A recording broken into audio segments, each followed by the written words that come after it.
Hello, everyone from Chelsea Fan TV. We are outside Stamford Bridge after a 2-1 loss against Aston Villa in the Premier League. Charlie, it's cold.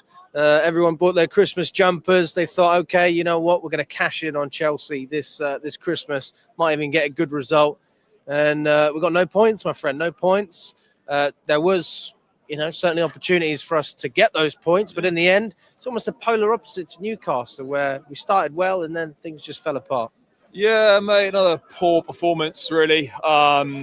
Just all too predictable. First half, we're actually good. That was a bit of a flip of the script. We haven't been good in the first half much this season. And then this first half was really good. Aston Villa offered nothing. They didn't have a single shot on goal. I thought we attacked well. We were moving the ball nicely. We were playing some free-flowing stuff, created a few opportunities. But, mate, as it always the case, we just lack quality in the final third. Like, if we had competent wingers, we would have been 3-0 up at half-time, and the game's done. And it doesn't matter how bad a team's in the first half. If you can't kill the game off, if you've got no killers in your team, you're 1-0, only 1-0 up. Other teams always got a chance. And once again, mate, we don't kill a game off, and we let another team back into the situation. And ultimately, mate, this project's a joke.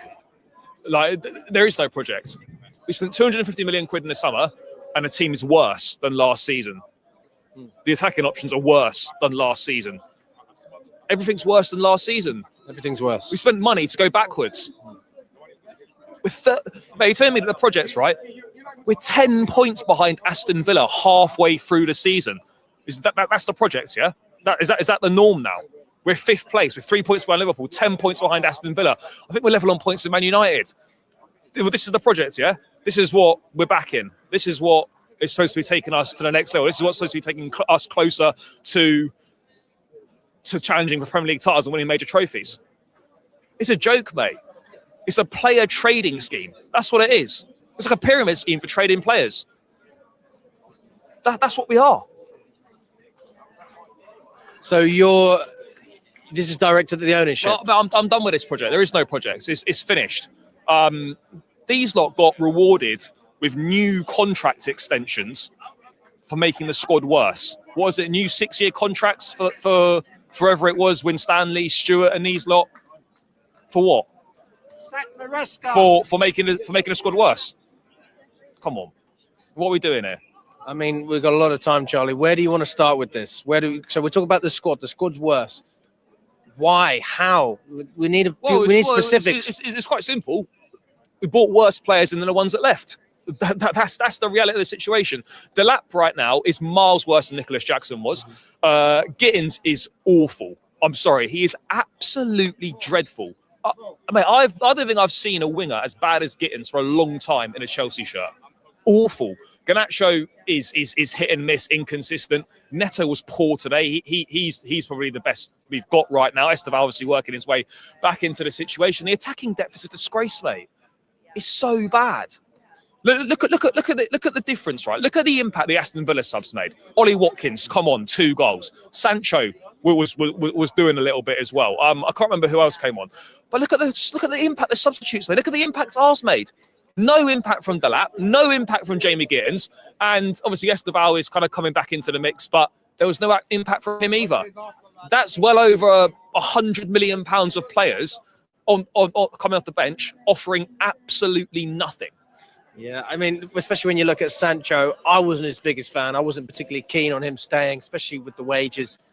But I look at him and I look at Gittins as an example, and I know who I'd take. Sancho is way better than Gittins and Garnacho. It's just the reality. That's what I'm saying, mate. So what I'm saying to people, right? Mudryk and Sancho was better than Garnacho and Gittins. Last season, Mudryk and Sancho was better or no worse than Garnacho and Gittins. We spent £90 million on Garnacho and Gittins to essentially stand still. I mean, a lot of people are talking about Maresca right here. I'm hearing a lot of people saying Maresca out, don't like him, don't trust him. People are very frustrated, especially with the substitutes. You see Gusto for Cucurella. I mean, we just spoke about the front line. Yeah, but Hato was injured for this game, so.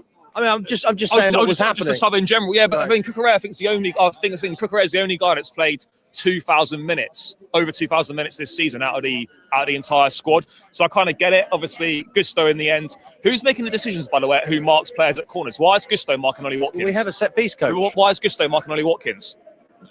Is that a good idea? No, it's not a good idea. I'm at a loss with what's going on right now. Like, we're in big trouble at the moment. We're in a top 4, top 5 race, and right now Aston Villa are 10 points ahead of us. We're 3 points behind a woeful Liverpool team, and we're in massive trouble. And look, the manager, people will go for the manager today.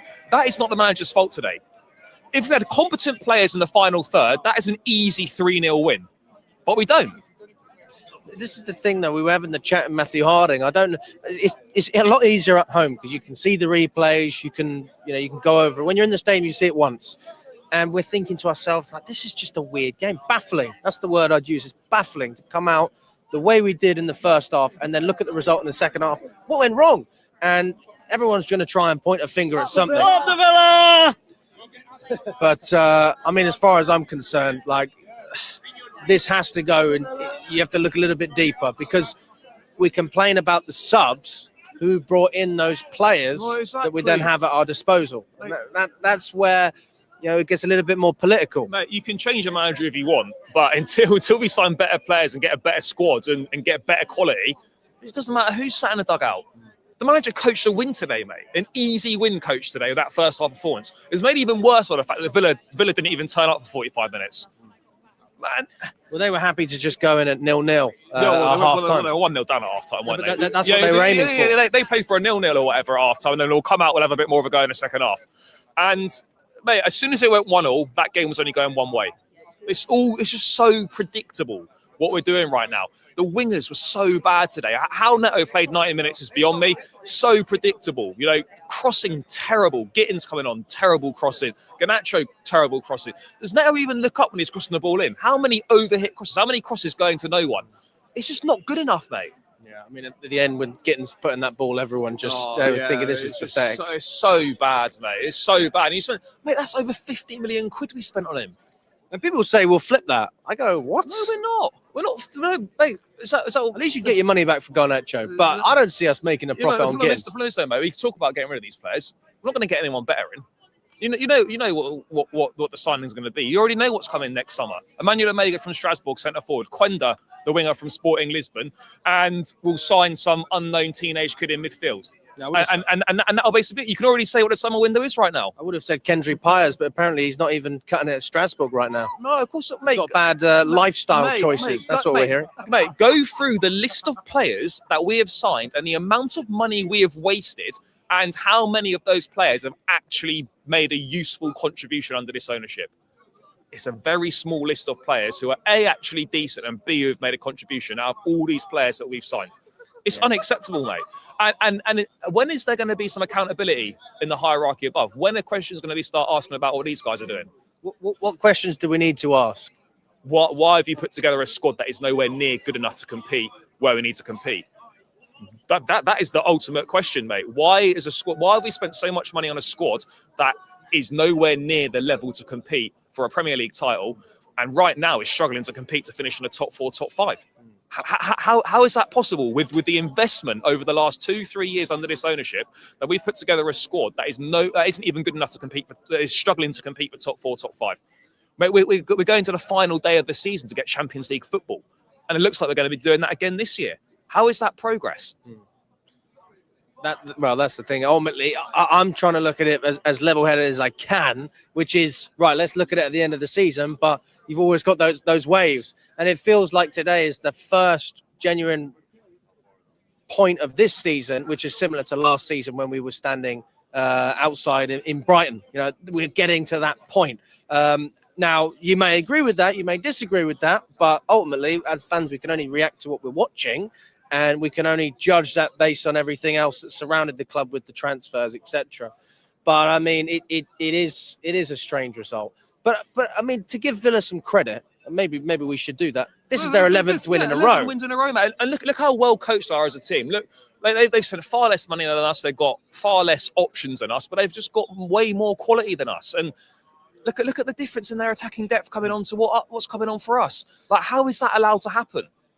So you generally just think they have better players, better squads? I mean, they've got better players, better squad, And obviously they've got a better manager. You know, Emery is one of the best managers, but this is not about the managers today. And I think in a bigger picture, it's not about the manager either, because until things change above, you can have whoever you want in the manager. If you're just giving a manager average squad, average players, there's a ceiling to what you can achieve. And what we're doing right now, this is the ceiling, 4th or 5th place. That's the ceiling with it. Where do you see us going from here? Well, at this rate, got Bournemouth next. Well, at this rate, though, they're going to be dropping further down the table. Bournemouth are shocking, by the way. Lost again today. Brentford done them 3-0. I think they haven't won a game in 9 or 10 now. So they'll probably win Tuesday night. No, we have to win Tuesday night. Like, we've got to turn up, put a performance in, and actually do something. Because at the moment, mate, we're tumbling down the table. Yeah, if we lose against Bournemouth, then we got problems, no, it doesn't mate. matter. If you don't win, it's a massive problem. We have to win. Simple as that. And we're in big trouble, mate. We are in trouble at the moment. It's not a good feeling around the club. And you could see this coming from a mile off. You can talk about, there's a few highs, few good performances. Ultimately, mate, look at our performances across this season so far. Out of 19 games in the league, there's about, 3 or 4 good ones, if that? That's not sustainable, is it? Amen. It's not. Do you at least get a nice Christmas present or something? No, not really. That was good, wasn't it? Yeah. No, not really. Oh, fair enough. We're struggling then. We're struggling, mate. Thanks, buddy. Nice one, bro. Thanks. Good to see you. How we doing?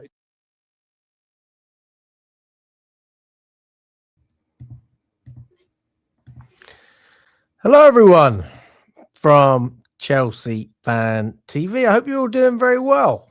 Welcome back to another episode of the Day After Show. We will have 2 more guests today, so it's not just a panel of 3. It's going to be a panel of 5. We got Lewis jumping on shortly, and we've got Warren, who is also going to be joining us, giving us a different perspective of a slightly older fan. I think that's always nice to have a little bit of variety in that sense. But this fan cam from Charlie seems to have become iconic. So I thought it would be worth just playing the whole thing as an intro for the podcast, because a lot of people seem to resonate with it. I mean, it's different to my fan cam. If you've watched mine, it's a little bit different, but I respect it, and I respect the opinion. And here we are. This is, do you know what? Scott, were you there when we did, when things started to get heated with Blueco after the Southampton game? Were you there in the studio? I know Father was. I don't remember, to be honest. Maybe. I don't think I was. Well, anyway, I remember there was a point last season where things just started to get serious. And I think we're getting to that point. We are getting there. Some people are already there. So that's why we've got a different type of intro today. And today is going to be about figuring out where the issues are.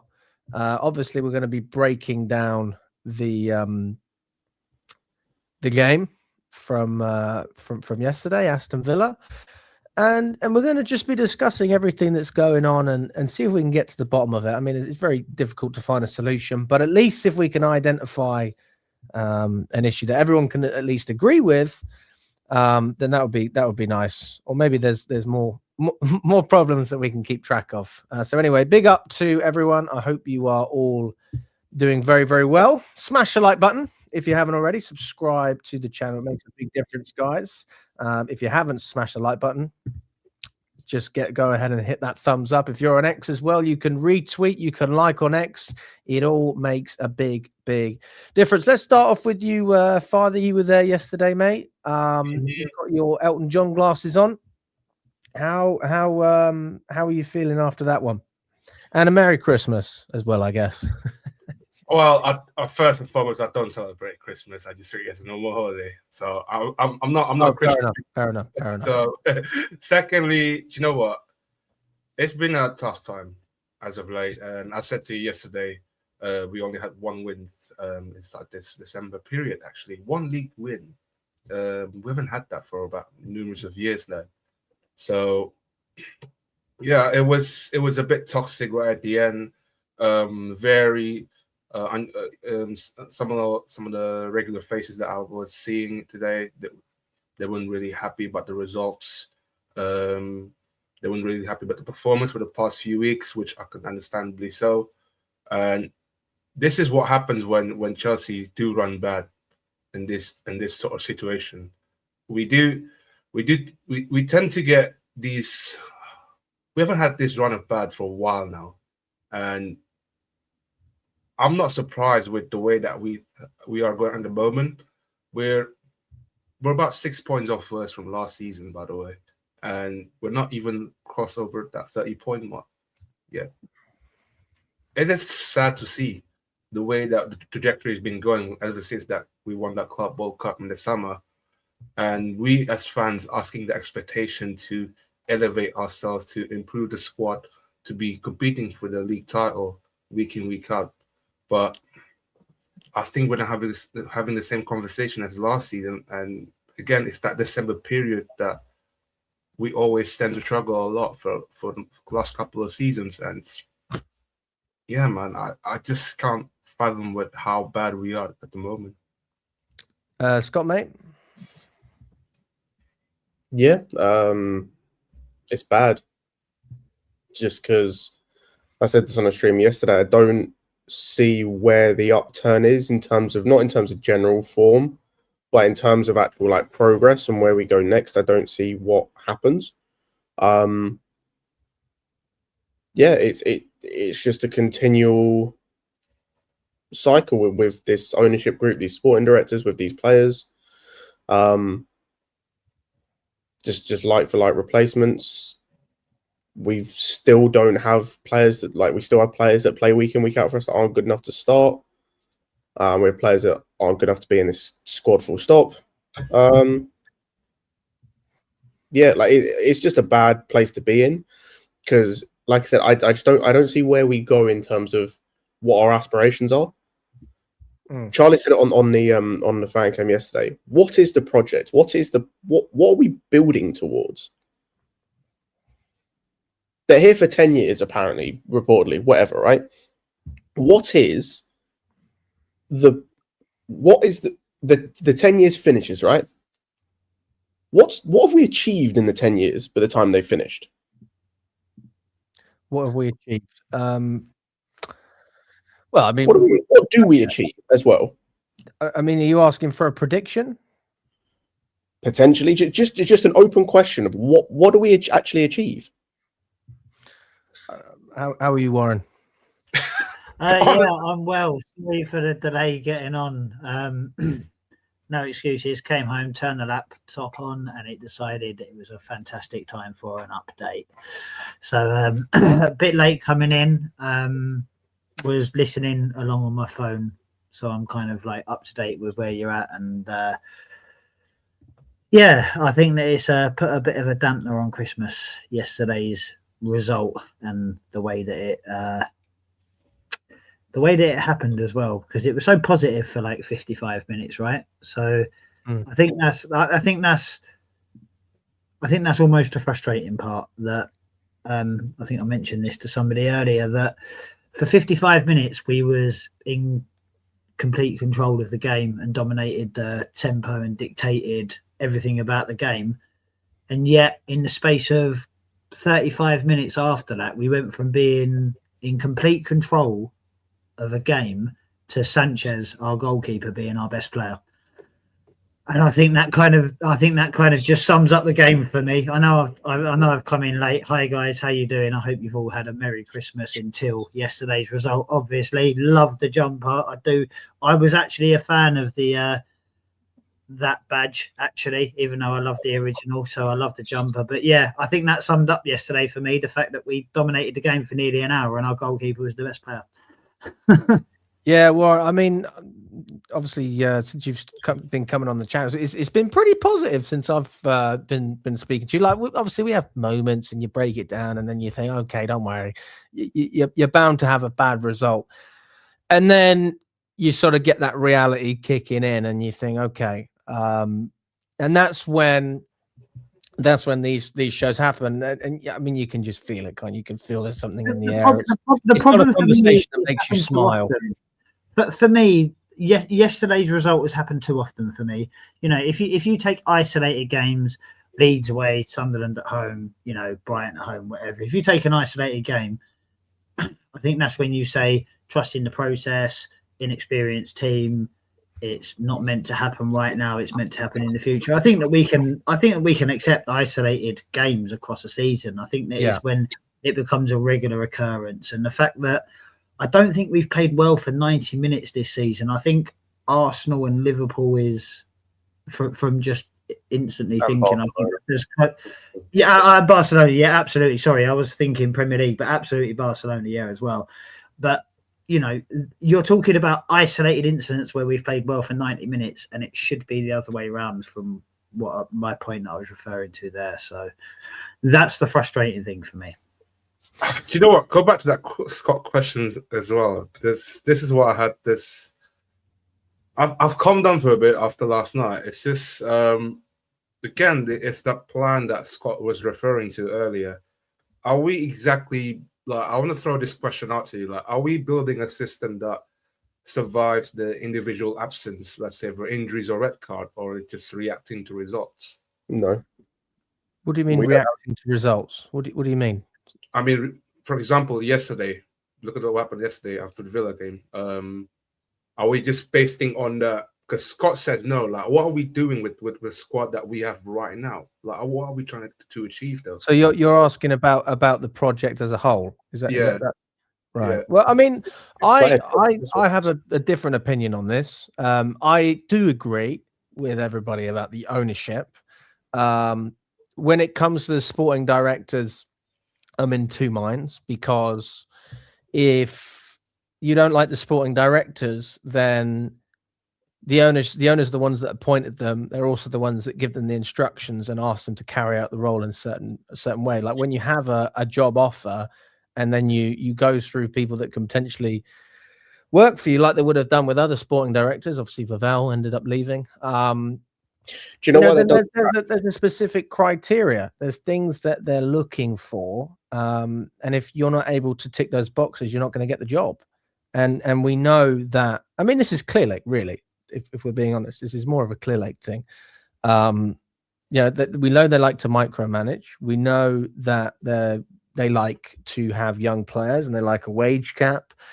They like to sign players on long contracts, and they like to flip players for a profit. That's part of the business model in order to make revenue. So when people complain about the sporting directors, I kind of go like, what's the point when it's the owners? These are the guys that want the sporting directors and presumably are happy with the sporting directors. If I'm not wrong, they got a contract extension. So, and then people criticize the manager, but then you're not happy with the sporting directors, which means you can't be happy with the players the manager's working with, but then it's the manager's fault. Like, there's so much blame going in different directions, and it doesn't seem like there's a clear view of the problem at hand. So, I mean, I'll start with you, Scott, because I feel like you've got a lot to say on this as well. And we are going to get Lewis's opinion when he jumps on. What is the biggest issue at Chelsea right now? Owners and sporting directors. It's the single biggest issue we have at this football club. But I mean, right. They're all encapsulated in the same issue the sporting directors they're not absolved because the owners are bad, because you can have terrible owners and still do well from a sporting director standpoint and still win things. So Alex Ferguson and Man United are a perfect example of that, as are not necessarily winning things, but as are Arsenal this summer. Who here thinks the Cronkies are good owners?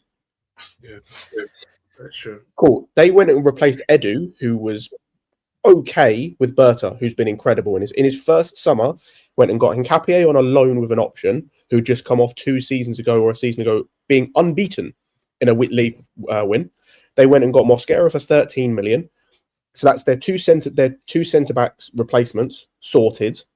They went and got Eze. That was a signing I don't think anyone thought they were going to make. They went and got Eze, who, even though he's not been amazing, has improved their team. And can I just say, I also said Zubimendi the signing of the season. Just to agree with what you're saying, he's the signing of the season. And then the other thing as well, even though he's not been amazing, he has still addressed an issue for them in Gyökeres. Now, whether he comes good or not, they try to address the issue. Our problem is, the model isn't even the worst bit about it, right? Because the model can work if you sign quality players. If you go and replace our front three yesterday with Yildiz, who's like 20, Iliman Ndiaye, who's like 23 or 22, and Ekatika, who's 22, we win that game. And we're in a better position. The problem is not the model. The problem is the quality you buy. Why have we got a winger who sucked at Manchester United starting for us and has sucked since he's come in? We've got a winger come off the bench who had half a good season at Dortmund and then proceeded to suck the rest of the season as our backup wing option. We have a striker who is currently on course for less goals at the same stage in the season than the striker we got rid of that wasn't good enough to start for us. And our right winger is what he's our version of Martinelli. Head down, run, not pass to anyone. That's what we currently have compiled as our front line. Go on, Warren, mate. It's horrible. Yeah, I suppose that I suppose it's one of them things, right? That I try to be as positive as I can. I really do try to see the good in. Like, I try to see the light at the end of the tunnel, and I try to, after the Newcastle game when Garnacho had no end product, I was trying to sort of be as pragmatic and like as positive as I could be about it. And I wish that I could argue with everything that you just said, like to try and in the vain hope of being positive, but I can't really disagree with anything you've said. I'd cut Neto some slack. Because I think there's times that he hasn't been good enough. I think yesterday he showed that he had one of his poorer games yesterday, especially with like end product and stuff. But at least he's like trying to do the right thing, and it does come off for him sometimes. So I'd cut Neto some slack. I also think João Pedro's been thrown in at the deep end in terms of he's not playing in the position that he was anticipating he was going to be playing in, and he's not. And that's not to say that he's not contributing to the poor play around him, because I think he can be better. But I'd cut João Pedro a bit of slack as well. But yeah, Garnacho, I've tried to give him the benefit of the doubt as much as I can. At the moment, he's certainly just not good enough. Gittins, I've always I've always had an issue with how negative Gittins is when he gets the ball, in terms of, at least with Garnacho, and even if he is, like, let's face it, shit doing it, at least he does actually like run with the ball and look towards the touchline and look into the box. At least he does that, whereas I don't feel like Gittins does. So yeah, it was just bang average yesterday in terms of the entire 90 minutes, and I think that we've seen it against Carrier-Bag, and we've seen it against Brighton and Sunderland, and indeed Newcastle, when we actually picked up a positive draw, that we are not playing well enough for 90 minutes. And with the sporting directors and stuff, I think there should be a balance to it. I think the sporting directors are there to do their job, and that's to recruit people and look at the stats and do this kind of stuff, what would be best for your team. And I think that's a huge part of the game these days, and I accept that. But I think there's also a balance of Maresca's clearly asking for different players, because he's quite public about it and he does make little remarks. So I think there's a balance to be had, maybe, and it seems to be from the top. The top are telling the sporting directors, no, you do your job, and that's how it is, and there's no arguments, whereas I think there should be a balance. The reality is that this is where the sporting director's responsibility kind of bites. Like the question that we should have been asked is that who replaced that Palmer role if he's out? Who can play between the lines and create if he's out? Who can progress centrally under pressure if he's out? Who can keep the tempo when actually he is completely out, whether it's suspended or long injury? So again, it's a dependency thing where this supporting director is having to identify the contingency plan. What Bonanotta is it Bonanotta is their contingency plan? Then you deem to be, you're gonna set yourself for a failure regardless. I mean, when you look at all of the signings that we've made this summer, and by the way, like, to a certain extent, I will say that it's good. I feel like most of us are pretty level-headed. Obviously, very passionate about the subject, but you want to try and get some substance out of it. Like last season, I don't think I made a mistake by being as emotional as I was at times, because that was generally how I felt. It was like pent up, over the course of a couple of seasons, and just how dark it got. And then I just let out, what are we doing?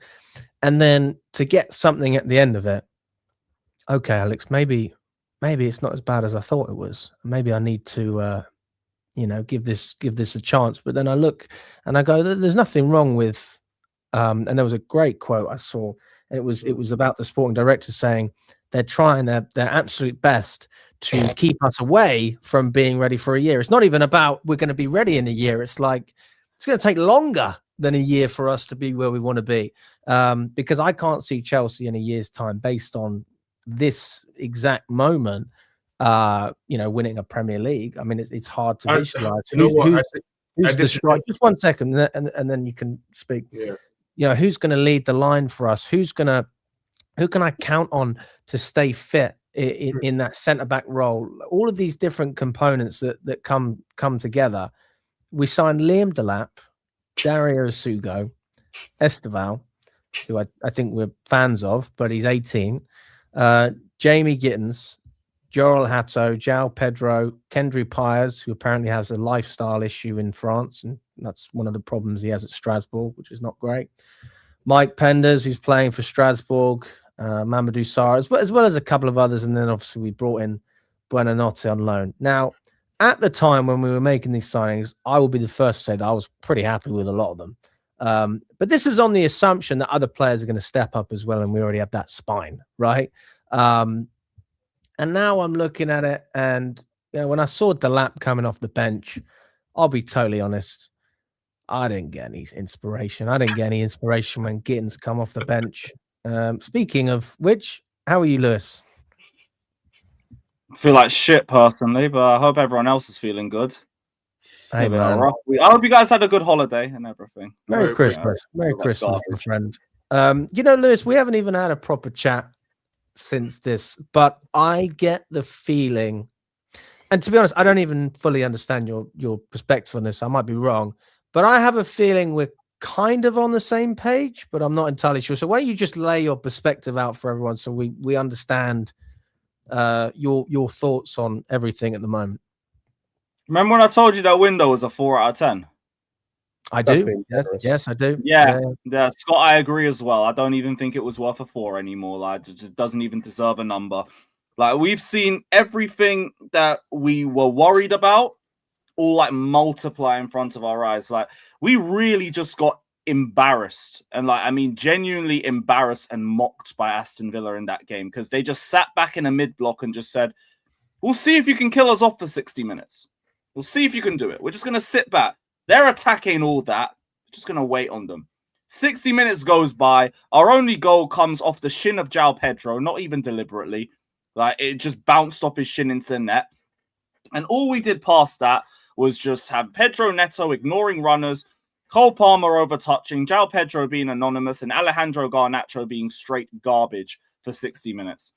Then they bring on their big players, immediately start walking through our team. Like, they are building up from goalkeeper to our goalkeeper untouched, unchallenged. They're just moving the ball through us.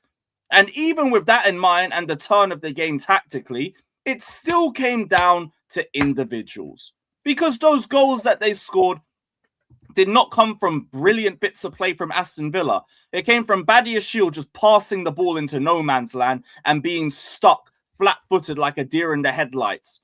He doesn't even try to close down, Ollie Watkins.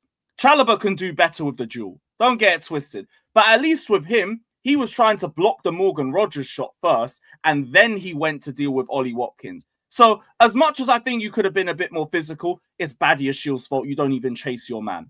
Then the second goal, even the build-up to that, Malo Gusto with a horrific attempt at an interception. Badiashile with a piss-poor attempt to get the ball off of Ollie Watkins.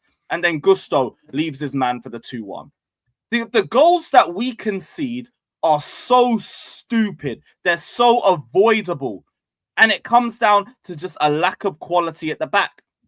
When we look up top, Liam Delap is dead-ass a downgrade on Nicholas Jackson. This guy came on and got a yellow card within minutes, and that was it.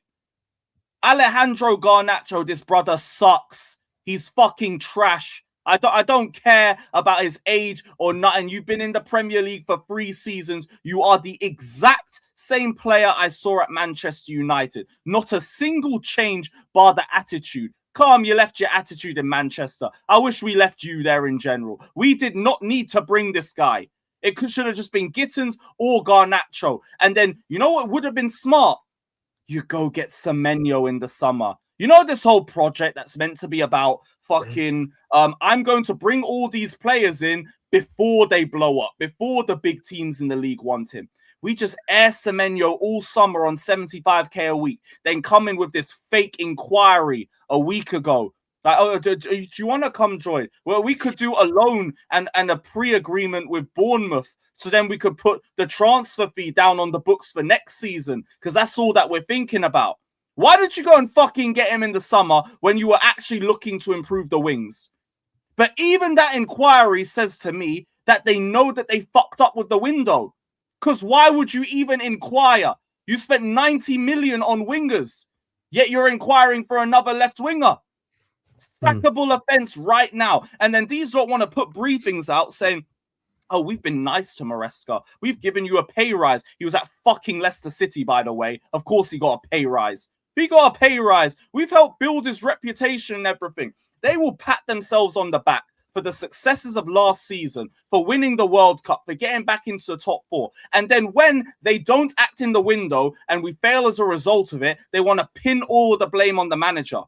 Now, I didn't get some of the manager's subs. You told me Palmer was fit to play 90 minutes. Even if he wasn't amazing, you keep our best X factor on the pitch in a 3rd v 4th game. I don't need him to be rested or brought off the bench. The amount of times that Pedro Neto ignored Esteban while he was making a run was embarrassing, but it's just an example of what we have up top right now. But that's all that I was annoyed with the manager. Look at the way that that game went and tell me that the players are not to blame. They should have killed them off in the first 60 minutes. They sat back and dared them to do it, and then they didn't. So the problems are simply the sporting directors and Igbali. They had the opportunity to build off the World Cup, and they bring me fucking Buonanotte, Garnacho, Gittins, and Delap. After winning a World Cup, then they'll brief that the aim is top 4 on a run in the cups. But then why are you trying to brief stuff about how Maresca can be doing better? We're playing like a top 4 side. Anything to protect their own selves. And that's where the problem is. I am nowhere near Maresca out. He's made a lot of mistakes this season. And I get why people are onto him. If you cannot see that the root cause is the transfer windows and the lack of strength that they put into this team, I can't help you. You're just trying to run an agenda. That's what I was going to ask. When you said sackable offence, I wasn't quite sure whether you meant Maresca or like the board and the the sporting directors. They should have been gone yesterday. Yeah. No, that's what I thought you meant. I just wanted to absolutely clarify it. No, fair enough. No, I think that's everything I've got off my chest. Hey, Lewis. No, it's good, mate, because I haven't really had a chance to sit down and speak with you about it. I don't know if people get a different perception of people on the channel, because we're not as extreme maybe as other people in terms of the way we speak about the owners. I mean, I just open question to everyone in the panel. Like me personally, I'm fully aware of the ownership. I just don't talk about it every week because, quite frankly, I want to talk about football. You know, we don't do this fan channel stuff to talk about the politics every week. You know, ultimately, we want to talk about football, especially when you're winning. It's nice. It's nice to say that, you know, you got a bit of hope or I enjoyed the performance. And then you get dragged down to reality come the new year. I actually think the timing's worse this year than last because we were panicking in January, February. I mean, that was when things really got toxic. We haven't even reached that stage and we're having a serious conversation. But after the game, I was interviewing Charlie and I wasn't shocked by the reaction that I got from him because obviously I presume most people have heard what he said about the project. But there's a part of me that thinks, okay, that was horrendous, but it's certainly not over. You know, it's not over. And we have been in much, much worse situations. And I'm basically at the stage now where I just want to avoid being where I was last season. I was a broken man last year. I was a broken man. I lost all faith. I lost all hope.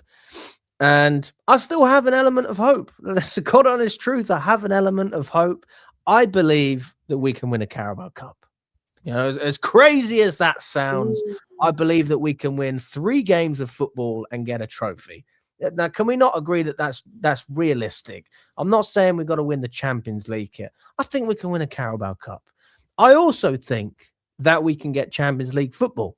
People are talking about the fact that we're competing with United and other teams. We're still better than them. Surely we're still better than them. We have a little bit more confidence. So I'm not coming at this with the angle of everything is a disgrace. There are absolutely elements of the club that are poor. I mean, I believe that we're private equity FC. I believe that money is the priority with what Chelsea do. I also believe that Chelsea could be in a very different position if Bowley was running things and if it wasn't Egbali. We actually would have signed a lot of the players that we've been calling for. And the frustrating thing is that Clearlake aren't going to give up control because they have a model, they have a mandate to make money for their shareholders, and they're gonna do that as best as they can. And it's just a bit sad, really, in that sense.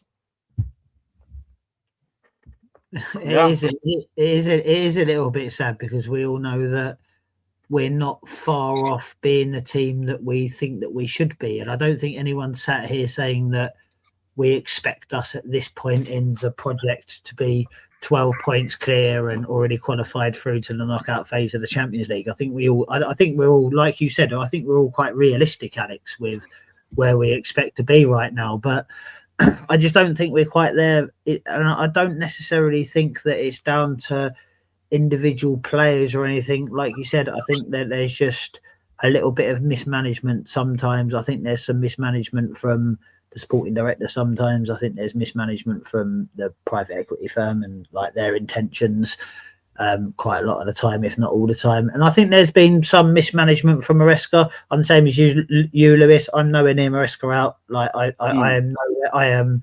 That's not even some. The only reason that's entered my mind is because I've thought that other people might think it. Like it's not something that I believe. I think that he's called out for what he felt that he needed. And you know, the Semenyo one, I suppose the point is with Semenyo, the reason we didn't end up getting him was because we've had to comply with this thing and we've been fined and we have to be like extra good for a little while. But I guess the point is, why did we buy other people before we bought Semenyo? And I think that's the point that we need to be looking at. When we look at transfers, it's not who did we sign and why, it's why didn't we necessarily sign this person that may have been a better option? And then towards the end of the window, obviously when Colwell got injured and Maresca was calling out for a centre-back and we was told to promote from within, I think that shows the disconnection between the board and their expectations and the reality on the pitch, because they look at things through rose-tinted glasses. Oh, well, you know, we can just promote a Champong through. He's going to be a fantastic centre-back, and I'm sure he will be one day. But is he guaranteed to play well, you know, away to whoever on a cold Tuesday night? You know, we don't know that until we put him in there. And that's what Maresca was saying. And that's my issue with the structure and the project. Because they all wanted to push their own pet projects. That's the thing. Win Stanley's had a hard-on for Garnacho the whole of 2025. And fucking Gittins, his brother's from the Man City Academy. So we know what that was. That was Joe Shields. These men just had their own pet projects that they wanted to live and die on. And like Gittins, to be fair, we wouldn't have seen enough of him. He didn't get any minutes when their new manager came in with Dortmund. So that was a bit more of a question mark. But the answer should be, get one of them. They both need to develop. They both need a lot of minutes to develop. Why are you giving both of them those minutes with no one else to learn off? It doesn't make any sense. And then the whole money thing, I don't even think it's a case of there not being money to spend, because we tried to put a bid in for Fermin Lopez. We tried to put in a bid in for Javi Simmons. We were linked with that Buardi guy from Lille a couple weeks ago. That was 40 million as well. So there is money to spend. There would have been even more money to spend had you not put 90 million down on 2 inexperienced left wingers to fight for the same spot. It's just poor squad planning. And this is why, like, I get we don't want to be political and everything. We want to talk about the stuff on the pitch. But nearly every time I find myself complaining about something going wrong on the pitch, I end up going back to the windows. I end up going back to recruitment. I end up going back to the politics that are up above us. So it ends up being a That's case the where we're going to harsh have to have reality this of it, isn't it? That's conversation. the harsh reality. I mean, it's like politics in general. Nobody wants to speak about I it. feel but like a when things broken are record, bad, constantly talking about centre backs and internal solutions and wasting 90 million on 2 left wingers, but it constantly comes back as a problem because that's what's fucked the season up. I mean, Scott, what's your take on Maresca? Because I know you're not happy with a number of the players, obviously the ownership and the sporting directors. But I mean, if I would have spoken to you yesterday and asked you what you think about the manager, what would your take on that game be? Does he deserve more blame than some people are giving him? Because I'm me personally, I'm in agreement with Lewis because I personally think that Maresca's got a bit of credit in the bank. Doesn't mean I think he's the best thing since sliced bread. But there is also an element of, listen, we're only a couple of points ahead of Sunderland. That's a bit worrying if we were having a title conversation a few weeks ago. Yeah, on a side note, thank God for Leeds today. Otherwise, we would be behind Sunderland. He doesn't get. I don't think he gets more blame. I think you blame him for certain things, right? Like his in-game management, it just is so inconsistent. It's so bad half the time. The use of players has been terrible in terms of whether positionally speaking, in terms of overusage on some players. Side note, I think Kukurea apparently is now feeling some issues in his hamstring. That's what happens when you don't rotate in certain areas, but then he over-rotates in other areas. I agree with what Lewis said earlier. Palmer had no reason to come off. He was the only attacker in the second half who created anything of note. He had that chance where he puts it across for Garnacho and McGinn, like literally, like it's almost an own goal. And if Garnacho actually commits to that cross, It was good defending. You've got to admit, it was just decent defending. Commit to the cross. Like at the end of the day, commit to the cross and see what happens. That's the one attack of note or chance of note we created in the second half, and you took him off. I think Garnacho had a shot that went over, and you know what what it is with Garnacho, mate. Like, and I'm with you boys on this. How many chances to get that conversion? Like, what is the number of shots to get a goal? But Alex, this is the same issue he had at United. He was a volume shooter because he was a terrible finisher in terms of in terms of clinicalness. I could have told you this watching him. The data also said this. But all they saw was volume shooter, will run in behind, and went, that sounds good. It was the only good thing on the data, by the way. Literally. Remember, we looked at it on the channel. He had a 28% dribble success rate. I say, him and Neto, you looked at this earlier, Lewis, last season had the first and third worst dribble success rate in the league last season. That's our two starting wingers. In a system where you need to be good 1v1 dribbling, otherwise you end up 2 or 3v1. And our starting wingers have the worst dribble success rate last season. He's also, like I said, he's not clinical. He's just a terrible footballer because he's limited. All of our wingers outside of Estevao are, well, Gittins is a little bit different, but I think that's more of a quality thing. The two we have starting, they are limited players. They are very limited. So unless you're going to make a system that gets the best out of them, which we don't play, and we should never play a system that gets the best out of them, because those are not two players that you build your system around, they are limited. It's the same with other players we've got in the team as well. They're limited. So you can't build a team around them because that would be ludicrous. But yeah, with the Maresca thing, it's the in-game management. It's the substitutions. It's the not reacting. Like, you saw the game yesterday. The game completely changed at 57 minutes when they made those subs. Yeah. Because they made those subs. All of a sudden, they put a bit more pressure on us because they could with Sancho coming in, with Watkins coming in, and with Onana coming in to that midfield. The midfield, by the way, from us, we'll speak about him. We'll speak about him later. They come on. They start putting more pressure on us. All of a sudden, it's a stupid mistake. And in the space of 5 minutes of them coming on the pitch, it's now 1-1. Game's completely done. It's like Warren said earlier, it's completely flipped on its head. From that moment, we never got back in the game at any point. We couldn't get control. We couldn't keep hold of the ball. We couldn't create nothing. We couldn't defend at all. You had two guys who spent 60 minutes or 57 minutes defending excellently. Didn't put a foot wrong. Both lost their heads. Lost their heads completely. Why? After spending 60 minutes. Why would they lose their heads, though? This is what we do, Alex. We've done this the whole season. Yesterday was a microcosm of our entire season. We can't do anything in attack because we have terrible attackers. Like, I don't care about their GNA. João Pedro's not good enough. He's a squad player at best. Pedro Neto, I'm getting sick to the back teeth of seeing him play. I'm tired of him. I don't care about his GNA. He reeks. I'm tired of seeing him. He reeks. He's been one of our best players this season. By the way, no, he hasn't. Maybe that's why we're No, he hasn't. He's been terrible. He's got GNA and been terrible. I'm tired. Also, this GNA thing is overplayed. This GNA thing is overplayed. There's a lot of other things he does do very well. No, he doesn't. No, he doesn't. It's cross and that's it. He crosses and that's about it. That's the only thing he does. He's scoring goals this season. He's scoring goals. No, Alex, no one cared, by the way. So this point of the season, Noni had the same amount of GNA last season as him. No one was saying Noni was good. No one was saying he's great. No one was saying he's excellent. No one was saying he's a good player. No one cared. So I don't care if Neto's doing it. The whole attack stinks. They all reek outside of Palmer and Esteval. They stink. But it's been average. Apart from Palmer, everyone's been average though. Let's get this right. Even Palmer's been average. Palmer's been below average, but because of his injuries, right? Well, the thing is, last season I would have said that was Maresca's fault.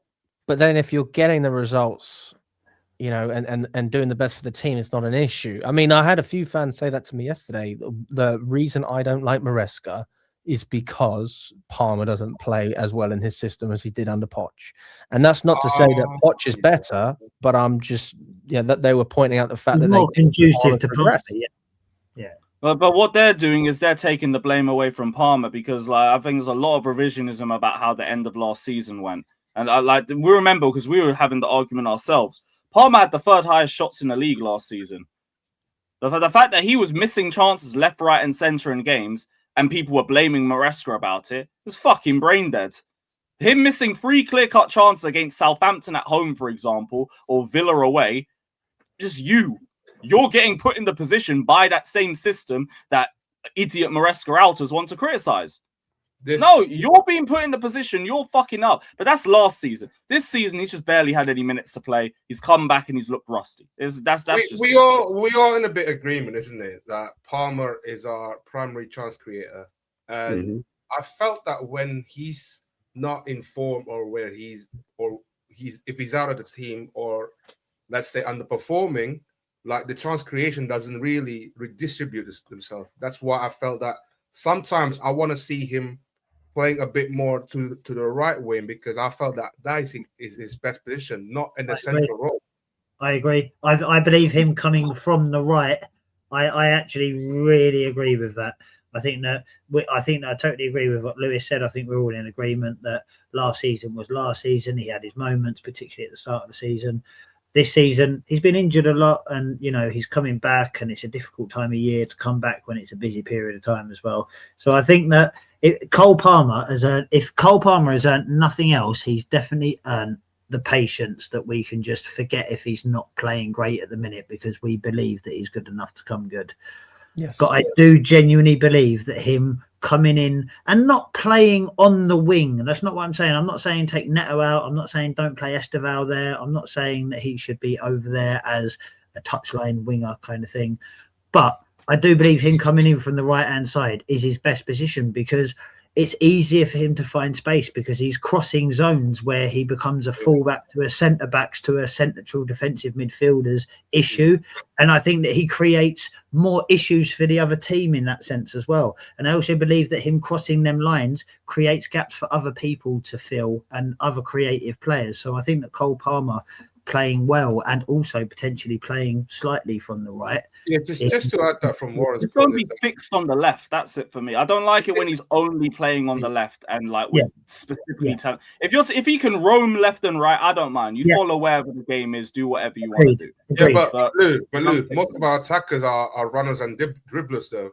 So you literally when you said that, let's say Palmer is out, like you can replace Palmer, but you can't replace of what he is as a player. Yeah. But what point are you leading to with that? So it's just the point that for me, let's say if he's out of the team or if he's injured, I just can't see anyone getting that role though that Palmer did. Yeah, we ain't gonna have another Palmer, that's for sure. But you let him roam and follow the game. Don't fix him on the left-hand side. That's my gripe. Like the Bournemouth game, for example, he was just playing on the left.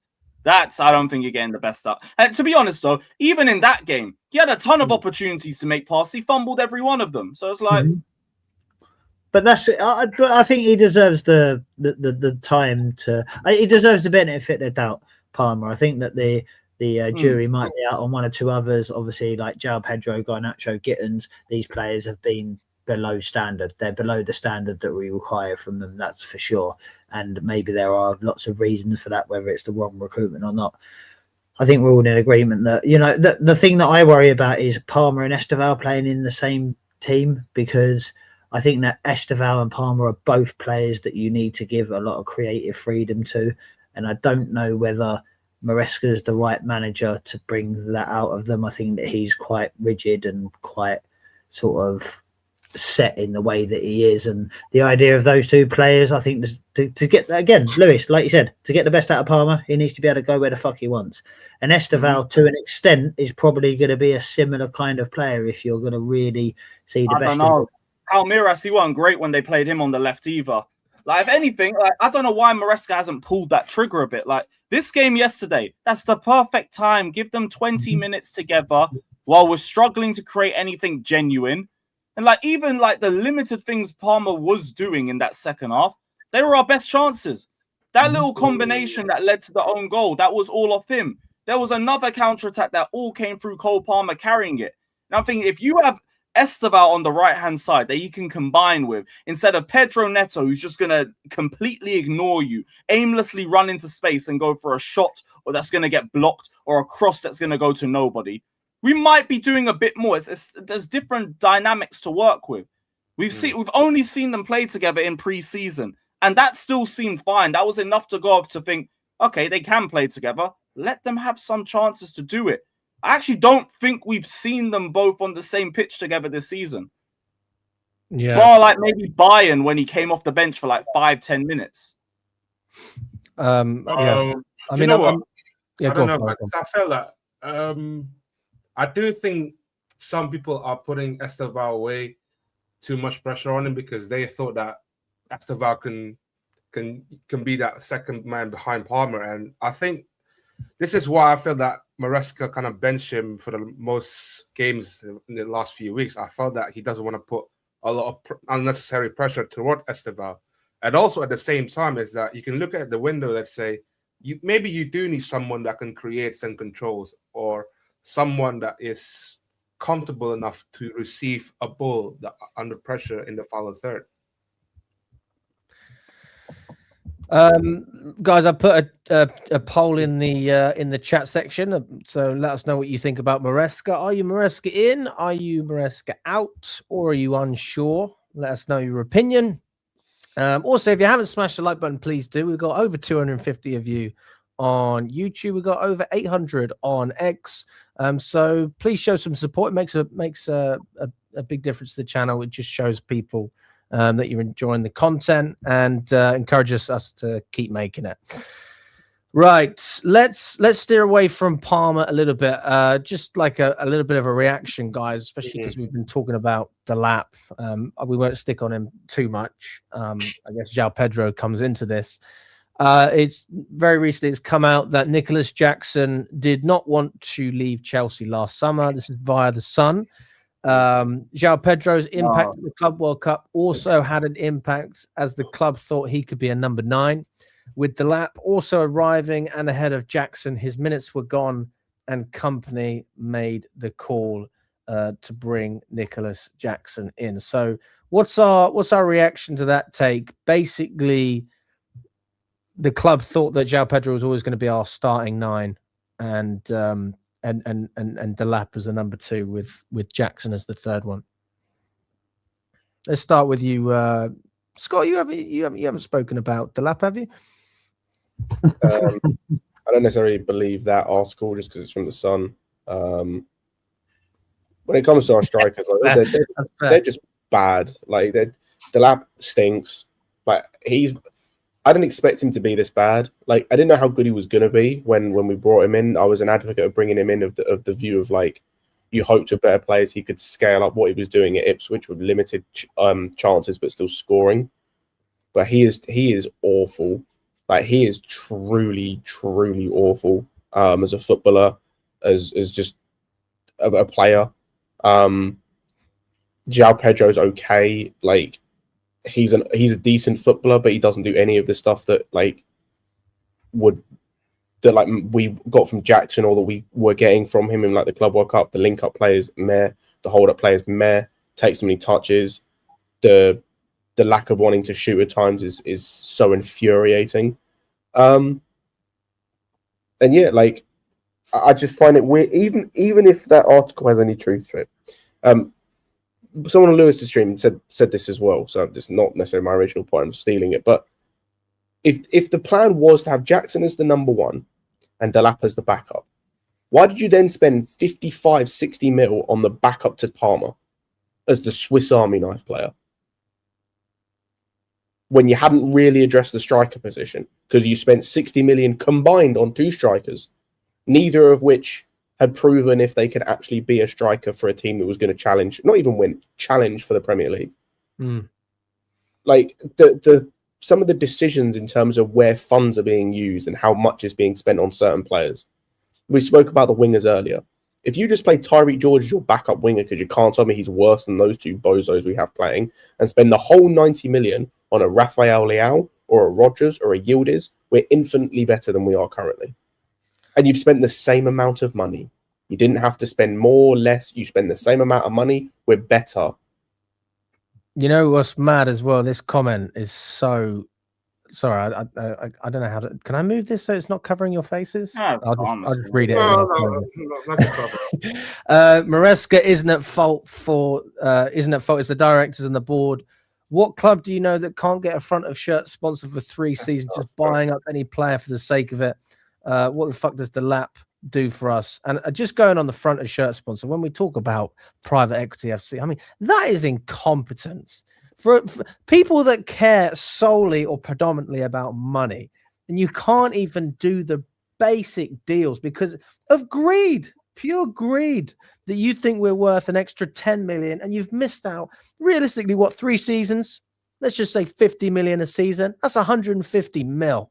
Easy. And we've missed out on that. And who takes the brunt of that? Who has to pay that? You know, it's like when they say, we're the ones that have to increase our season ticket prices, and then you've got shirt prices which have gone up. And how you feel about that, Warren? You know, it's fucking ridiculous, man. Like, this is not even about football. It's like, you are supposed to specialize in one thing, and you're not even good at that. That is just, oh man. What's embarrassing about that is the same reason that Tottenham haven't got a name for their stadium, because they was too greedy and thought they was worth too much, and people didn't give Daniel Levy the money that he thought they was worth. And for the last 5 years, I've been laughing my fucking tits off at Tottenham with the fact that nobody's given them the money that they think they're worth, and we're doing exactly the same thing, and that's why that is embarrassing. The front of shirt sponsor thing's back. I've just had to look up because I was interested, like, what other teams don't have a front of shirt sponsor. And the only 2 teams I could find were Lazio, who historically don't have one. That's a history thing. And Roma, who went 5 years without one, who again are historically a poorly run football club, or were until the Friedkin group took over. But Barcelona historically didn't have a sponsor until UNICEF, which was a charity. I remember Roma was. I remember Roma went 5 years. But my point is, these are not teams you want to be in company of. Yeah, that's right. It's embarrassing. We're in company with Tottenham at the minute in that sense. That's what I mean. It's fucking embarrassing. That side of our club is completely embarrassing. You know, like, I read a book about the Glazers. There's a really good book. I can't remember what it's called. I think it's called Cash Machine, and I read it in the summer. It's all about the Glazers and Man United, and basically like how they've milked the club for a pound note and the history of the owners. It was really interesting reading about like how they prioritize certain sections of the stadium. They were always refurbishing the boxes and all this stuff, and their revenues were going up every year. You know, they're going up and up, and they had Woodward, who was basically in charge of getting all these deals over the line. And you can say what you want about the Glazers. You can say what you want. They have the opportunity to, if they wanted to reinvest into the club. They obviously choose not to do it, but they're very good business people, right? And we had the perspective that we had those same type of owners, and we can't even do the basics. I mean, it's ridiculous, man. It's ridiculous. And it in such a short space of time as well, it makes me wonder, to go to the question I think you asked earlier, Scott, what can Chelsea do in 10 years of ownership under Clearlake? How many more fuck-ups? How many more fuck-ups are there going to be? And what is that going to cost? Because having all of the advantages that we had coming into this season, and I will say we had disadvantages. We didn't have a rest, which I think is important. I think that everybody needs a holiday. You know, people don't want to talk about it, but it's true. But the financial advantages, the confidence, the pedigree, like we've actually shown that we can build and have a little bit of pull in the market because we've won 2 trophies, got Champions League football. It makes me think, what if we were to finish in a Europa League spot again, or a Conference League spot, or God forbid, not even in Europe? You want me to go Frankfurt 2027 in the final next? Financially speaking, we'd be screwed. But like, if this is the pool we have when we are winning 2 trophies and getting Champions League, that's the pool that we have, right? Ipswich's striker, Garnacho. This is the pool we choose to have. I was going to say, this is the pool we choose to have. We have already shown with the Osimhen thing and the Elise thing, we have pool. Like, as a football club, despite everything, we have pull because we're in the Premier League. Simmons waited till the 29th of August. Mm-hmm. Like, we have pull on players. It's like Lewis said, it's a who we choose to sign. Like, we could have signed Osimhen and Elise. They could both be playing for this football club right now. Same with Rodgers, same with Yildiz if we really wanted to. We don't want to. We did link with Alvarez one time as well. We could have chosen with signing Alvarez as well. Yeah, we just don't want these players. We just don't care enough about these players because you've seen when it comes to Garnacho, when it comes to Gittins, when it comes to Delap, when it comes to all these players they actually want, they will go above and beyond and do whatever it takes to sign them. We were linked with Gittins in January. We'd done the groundwork for Gittins in January to then sign him in the summer because they cared and wanted him enough. Gittins looked great in January, and then he sort of fell off, didn't he? But the new manager came in and made a bad vibe. We did everything we could to get those guys. We did everything we could to get Garnacho. If we wanted Osimhen enough, he would be here. We didn't want him enough. It's the same with Maignan. When the Maignan thing came about, we didn't want him enough. Because if we wanted him enough, he would be here right now currently.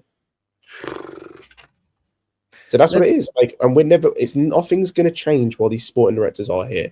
The owners can stay where they are. If the sporting directors go and we get new ones in, if we go and get someone on the level of a Berta, a Campos, someone like that, we will improve with the owners still being here, as bad as they are. Yeah, I mean, you want good people running the club. Liverpool are a great example of that. I mean, their owners don't exactly like to spend money, apart from this summer. But I mean, they bring in people that are good at their jobs. Speaking about signing players, is that because I'm kind of confused as of late, because I thought we're going by the notion of buying players under 25-year-old. We signed Gittins for 55 mil. He's a 20-year-older. And we signed Hato for a 19-year-older. But apparently, we can't sign Ryan Cherky. What was that all about? Because we won him for 17 mil 2 years ago. And also, his data probably wasn't as good as the others. Or there was an issue with the attitude. It was the same with the Duran thing. Remember the part of I think it was Cherky or Palmer, to be fair. I think that no, but even so, of like why we never went back in for him, I'm saying like because you could have done that, but there was probably attitude stuff as well. Same with it was with Duran. We heard about like it's just the usual PR nonsense. Like I said, this club ain't progressing, bro. Like we're doing nothing. Are you with Charlie then that you think that we're worse now than we were a year ago? Yes, 100%. We've got a worse squad than Aston Villa. A worse squad than Aston Villa. Okay. Yes. Do we have a worse squad than Sunderland, though?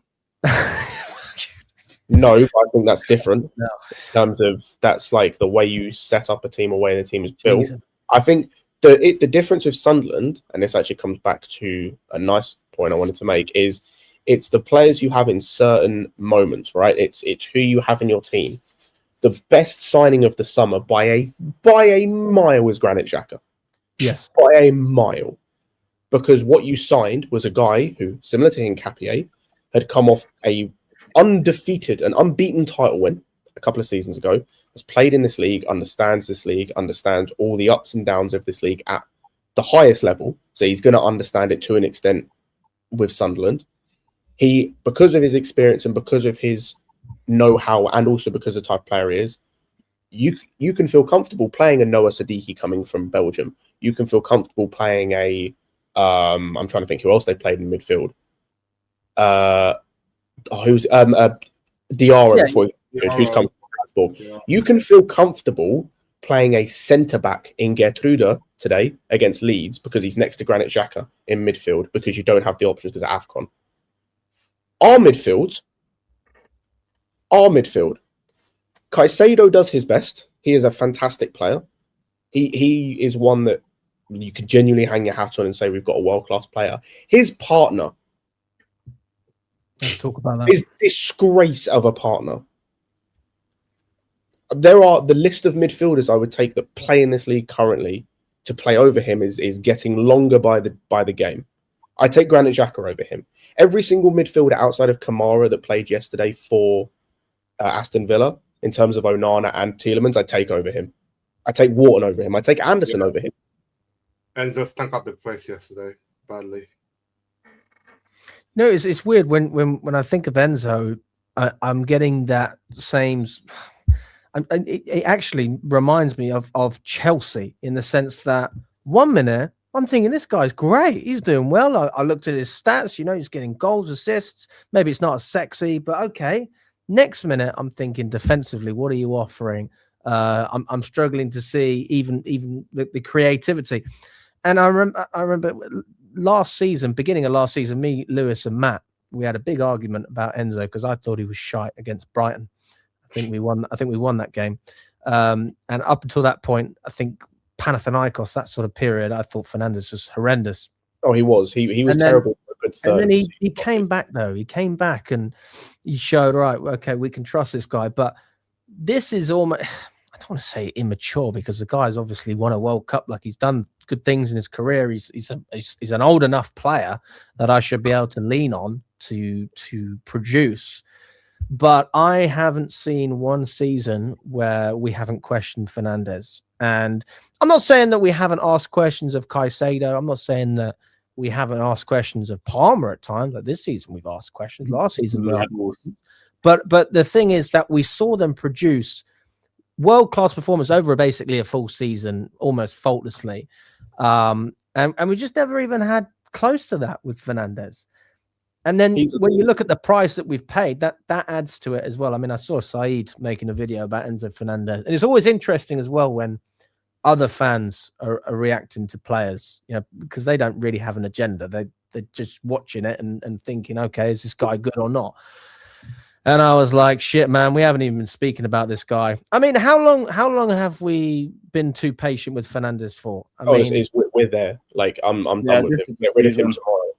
Like, sell him tomorrow. He's a luxury player, a system player in this team, and you can't afford to be with the team as mismatched and as horribly put together as this is. Like, and part of this is on Maresca in terms of there is a way he could alter the system to limit Fernandez's faults, but he doesn't.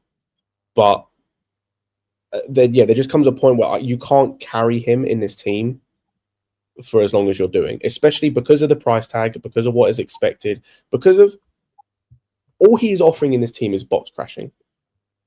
I'm about to name because that wasn't his strength when he was signed. It wasn't, Alex. The worst thing for me, and what I'm about to say, people have watched me long enough, they're going to know how much this is vexing with Fernandes because the two players I'm about to mention. I could get Conor Gallagher or Mason Mount to do things he is currently doing in this team to the same level in terms of the box crashing. Mason Mount was doing the same things the season after we won the Champions League, where he spent most of the season playing like crap, but just scored and got assists. So some people allowed it. Where's the difference between that and what Fernandes is doing this season and last season, or for large parts of last season? Isn't that the manager as well, though? Because the manager's asking him to be a box crasher. Like, he said that publicly when he went to Leicester. That's what I'm encouraging Enzo to do. I'll give you Alex, yes, but I'll give you an example of an Elliot Anderson. He was a number 10 prior to going to Nottingham Forest.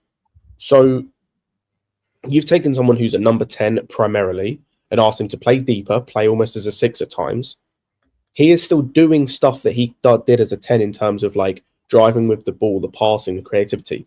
You can still, even though you're being asked by a manager to do something different, take elements of your game and adapt it, right? Or not adapt it, but still do enough in terms of, you know, working for the team, being the connector between the defense and the midfield, being a guy who's going to open the game up, initiate counterattacks, try and do more. Where is any of that? Forget the fact that like he's not good defensively. Like he is not good defensively. We've known that. He gets ran through more than Bonnie Blue paws. Like he gets ran through like crazy. We know that. I'm talking about the on the ball stuff. Can you do something, please? Because he was doing that yesterday for the first half. Like first half, he was really good. I was expecting to go on streams and go, you know what?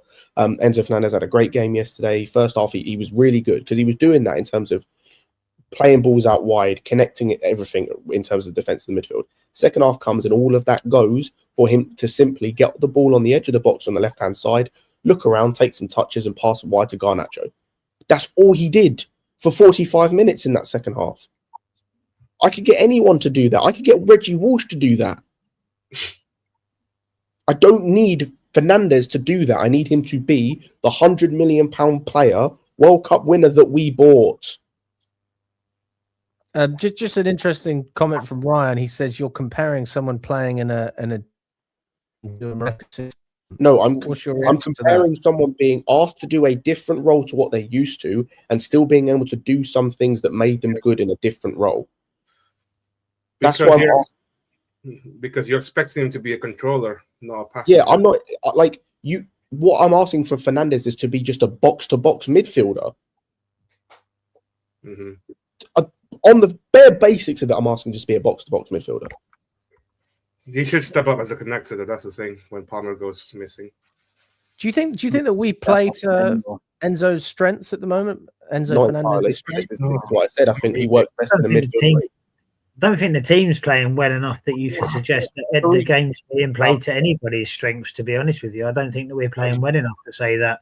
I think that Fernandez's form has certainly dipped, certainly below average quite a lot lately. I think that I can't really argue with any of the points made about his form at the minute. I do think there's a place for him in the team.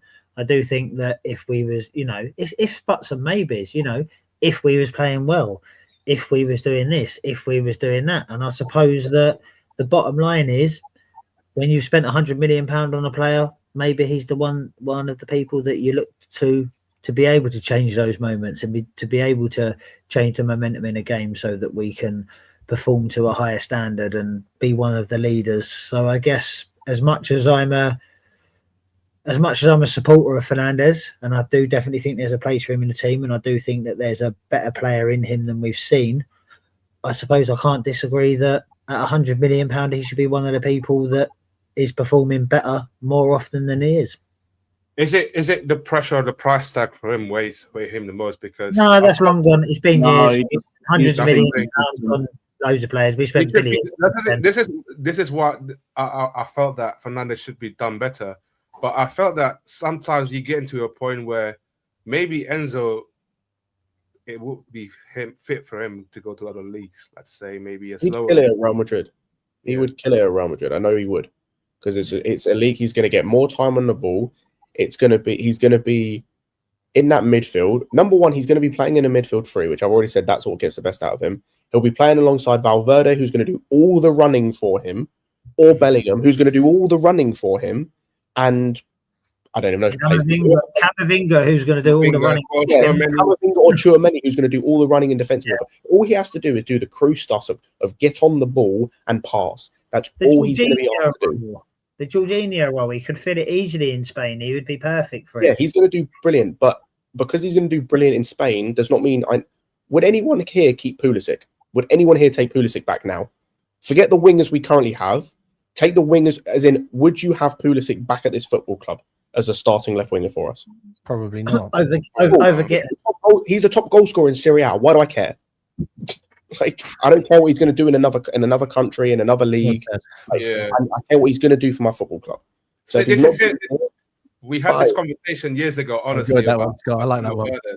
I can't lie. We had this conversation about other players that comes into the league, like they got a great stat, but what have you done exactly in the Premier League? That's what I felt that we are frustrated a lot with some of the players that comes from outside the Premier League that goes into the Premier League. Who have we even signed going forward that had great stats at his previous club?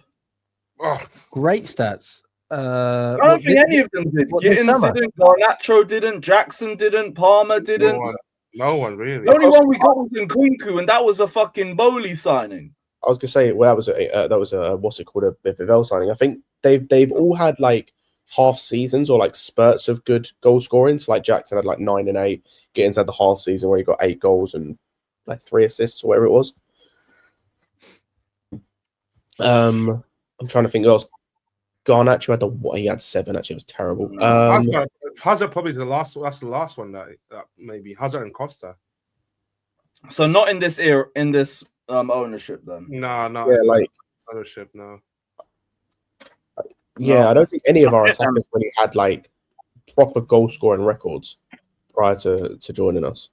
Outside, like Esteval, maybe depending on how you view it. Because like, Esteban, I mean, his stats are pretty good. If I'm not wrong, his stats were good. Yeah, but none of those sporting directors had a job to do with that one. Shout out to Jabba for telling me that was the Brazilian one, Allison. That was a Brazilian scout. So it had nothing to do with them other bums. what do we make of the? I mean, I think it's been clarified, but I mean, you guys understand the decision to take Cucurella off and bring Gusto on. That's not where your anger lies. I was angry at the time. I was angry at the time before the hamstring thing came out because it made no sense. Of all the games to rotate him out because of minutes or whatever, that game was not the game to do it.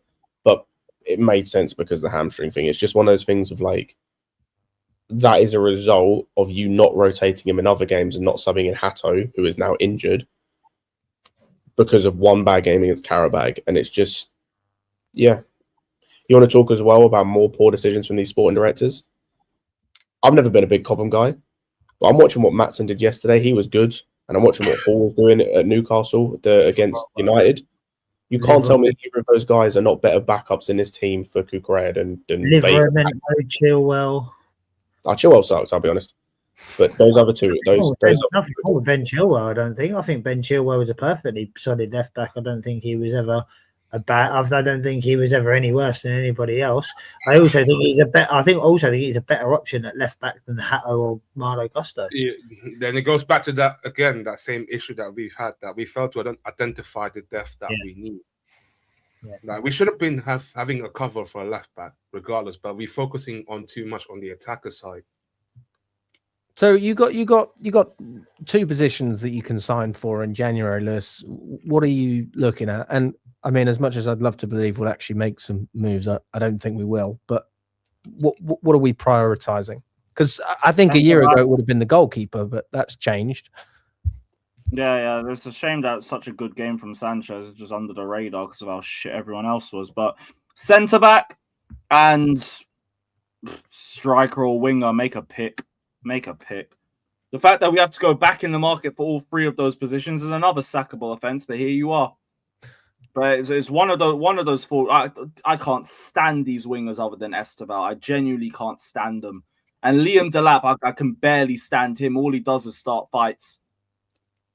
I mean, we talk about Palmer. I know Palmer's obviously got credit in the bank, but with Delap, he has been injured a lot, and it's been difficult to get some momentum. So, like, does there need to be a stage? Nothing to go off when he's on the pitch. And then his decision-making just frustrates me because he's got all the fight when the ball's out of play to start kicking and leaving one off on opponents. But when the ball's in play, he's losing every duel. Just everything I look at this guy, it just makes me sick. I'll be real. Because I look at him and it's like a lot of the things that I cuss out Gyökeres and I mock him for, I'm looking at this guy and I'm thinking, well, you're not much different except you just try and start more fights.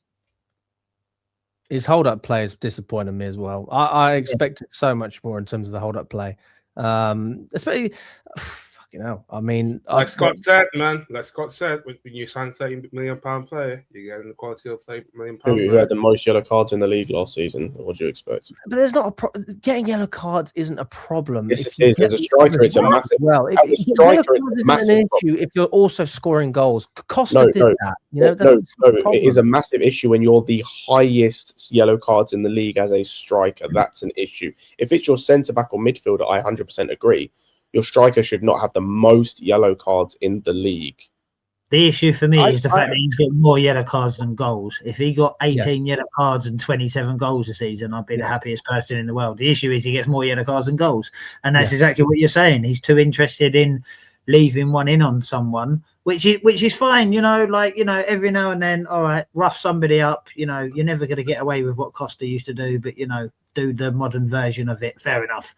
But if that's going to annoy the defender into making a mistake that creates a chance for you, fair enough. But like everybody said, he's just doing it at the wrong time. He's channeling his energy wrong. And a lot of that is probably because, like you said, he hasn't been able to really gain any momentum and stuff. Partly his fault getting sent off and, could have perhaps played an extra couple of games to be fitter so that he didn't, pull a hamstring or whatever. But he's not producing the goods. He's not producing the goods, which is why, you'd love to see us sign a centre forward. It's not going to happen. Realistically, a centre back and a versatile fullback I'd settle for that because he's not going to change anything anywhere near the front, not till the summer. I can't see it personally. When we beat Wolves in the Carabao, I remember Maresca speaking about the red card and saying like Delap, he almost plays and doesn't realise he's got teammates. He's just thinking about himself. And ever since then, that has stuck with me. And that's a great quote. Fair enough. Because also, when you look at link up and chemistry, is there one player that you see? Okay, Delap, this guy, they've got a little something going on. I can see it.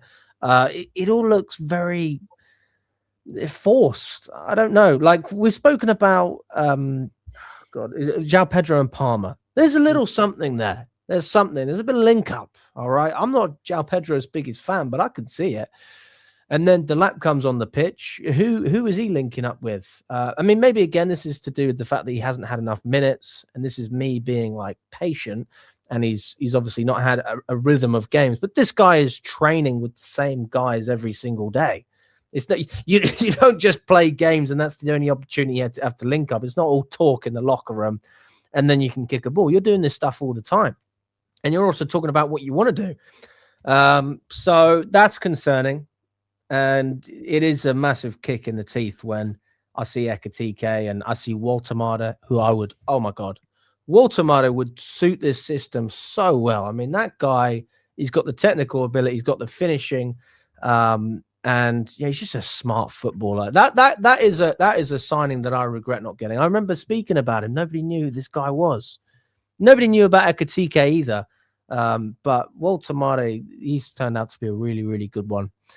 And then we just went for the cheap option, which isn't always a bad thing. I don't think it's always a bad thing. Like we signed Tosin last year. I was a fan. He was a great player to have in Conference League games. It's not a problem. But it's like then you play in the Premier League and the Champions League. What's next? Are you going for the next Tosin? Or are you going to try and see, right, can we get something similar to what we had with Thiago Silva? Tosin, I nearly vomited. I was going to say, Tosin is the benchmark. You get the point, though, right? You get the point. We went for the cheap option. We decided to go for the easy option. I remember in Rawclaw, fans bumped into Begdade Bali, and they had a conversation with him. And he said, I love Delap. I want to get Delap. That was something that was circulating. I remember that. Of course he loved Delap. If that. Delap was 60 million, I don't think he would have loved him. So this is the model, isn't it? That's how they roll. They prioritize signings that they can then flip. Because if Delap doesn't work, well, but that's why you pull the trigger on those players early. Sorry, mate. You pulled the trigger on those players early then. Like this whole Semenyo thing is another embarrassment for this so-called project because that's the sort of move that you make last summer when no one else was going in for him and he's on cheap, affordable 75k a week wages. Instead, we want to do the whole fucking late inquiry and everything because we want to do the whole Eze story again.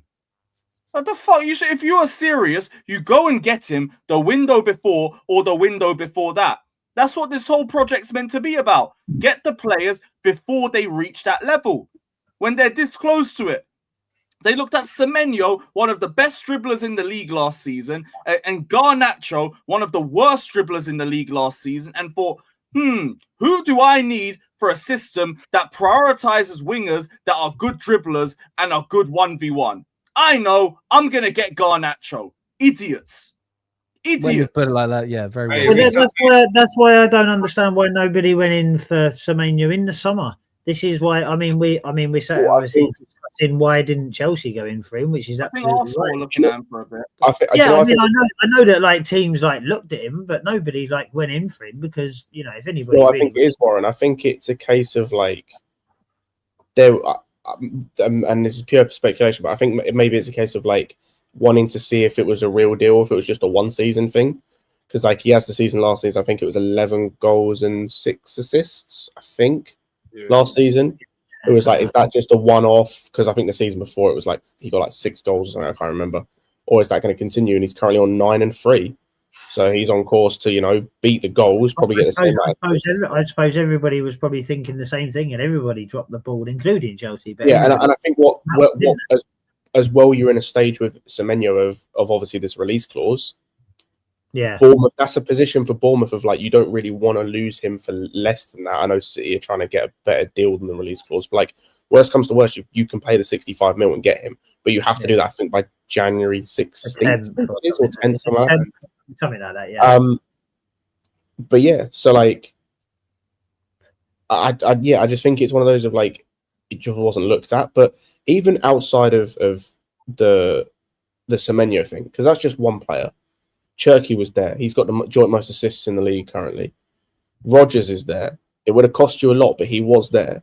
That's a former City player as well. He's got more GNA combined than any of our wingers. He's got more GNA actually than our striker. All put together with our wingers. Yeah.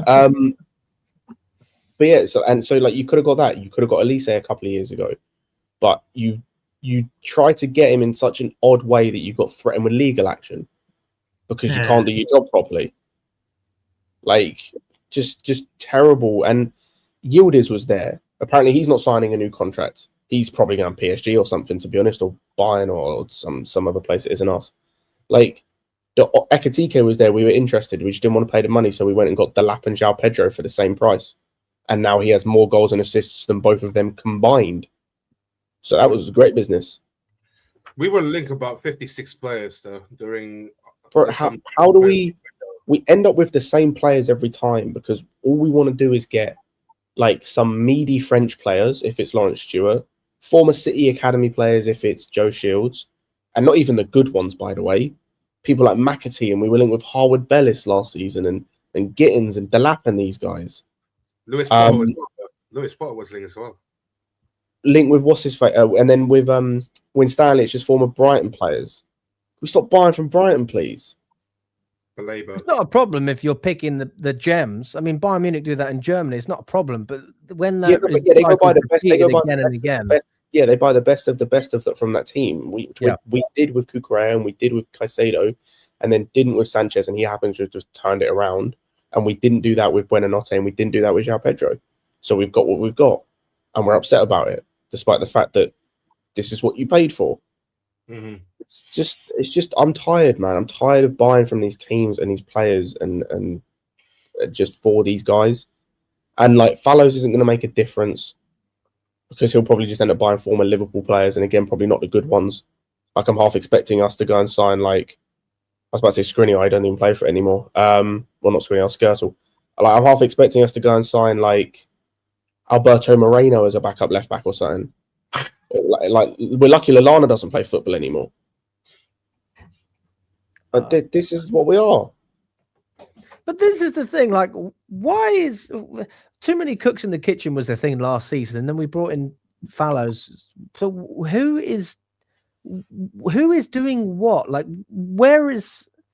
They're all involved. Apparently, who's signing this stuff off I don't get it. Well, I think because then you've when got Sam Stewart- Jewell as well overseeing the whole Blueco project. I mean, that's not just Chelsea. Then you've I think got when Stanley and Jason Stewart Garner. are Sign this stuff off. if I'm looking at like the pyramid, the hierarchy, obviously Barley and Clearlake are at the top. I think then it's like Sam Jewell and the Jason. other dude. Yeah, Jason Gannon. Yeah, Jason Gannon. No, that's the business side. I'm talking football side. It's Jewell and someone else. There's some other dude we got in at that level of like they're like the global people. Then if you go to Chelsea, then it's Stanley and Stewart, and then under them it's Shields, and Fallows, and was there one more? I think Shield and Fallows. So like, actually, there's definitely one more involved because there's 5 involved. Hold on. Have a look there. With Stanley, Stewart, Fallows, With Stanley Stewart, and then Shields. Carl McCauley. Carl McCauley used to be involved as well. Is it No, Carl McCauley? I think he's global. I can't remember who it is. I think there's another person involved because I'm sure it's 5 people who got involved. But yeah, that's what it is. It's like ultimately it's when Stanley and Stewart is like the overseers from the sporting side of things. But it's all the same, Matt. Like it's not going to change. It's not going to change. Nothing's going to change with this club. I really, really, really hope that we can get some sort of momentum. And this is just me trying to be optimistic as much as I can, because we're having this discussion and we haven't even ended the second part of the season yet. And were you at Brighton, Lewis? I don't know if you were at Brighton. I went to the cup game. Mate, that was a disgrace. That was one of the worst days I've ever had following Chelsea. I've never been so upset. It was just everybody felt the same way. It was like disgust because you were surprised, and now it's almost like we're preempting that. We're preempting it.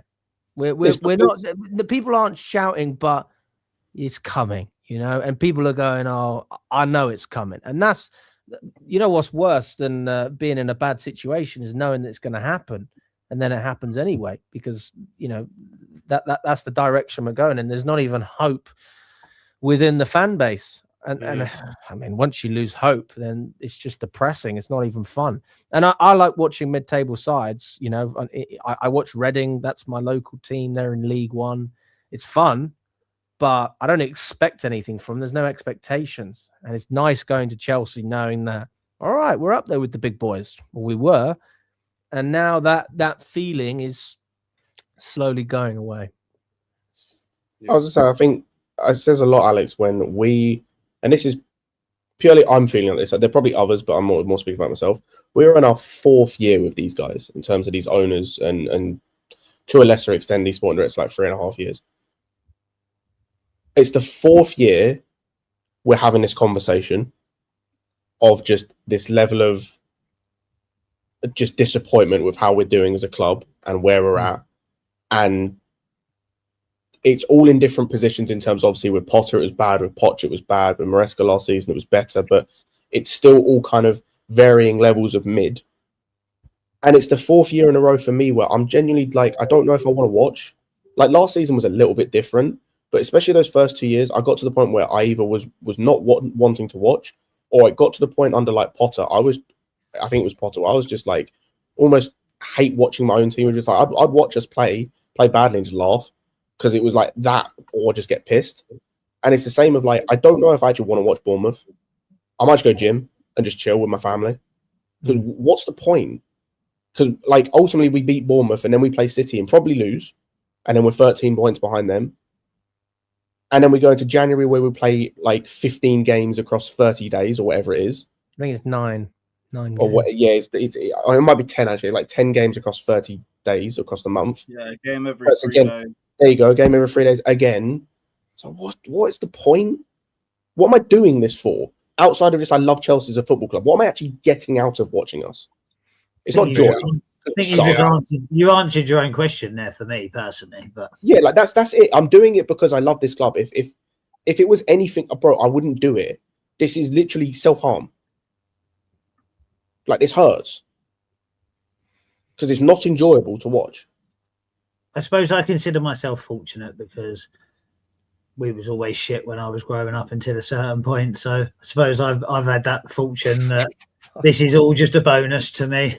This is all a bonus. Fortunes that we've seen it all and done it Oh, all. man. The problem is I want us to keep doing it, but these motherfuckers just want to trundle on by and just follow their project all the way to the T. We had the perfect opportunity to jump a couple of levels this summer. They decided, fuck it.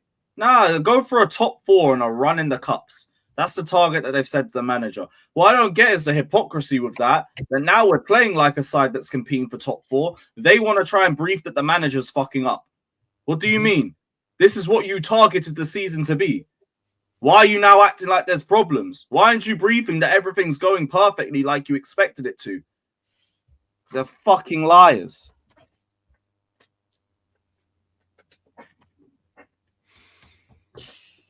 Off the back, let me ask you, boys. Let me ask you off the back.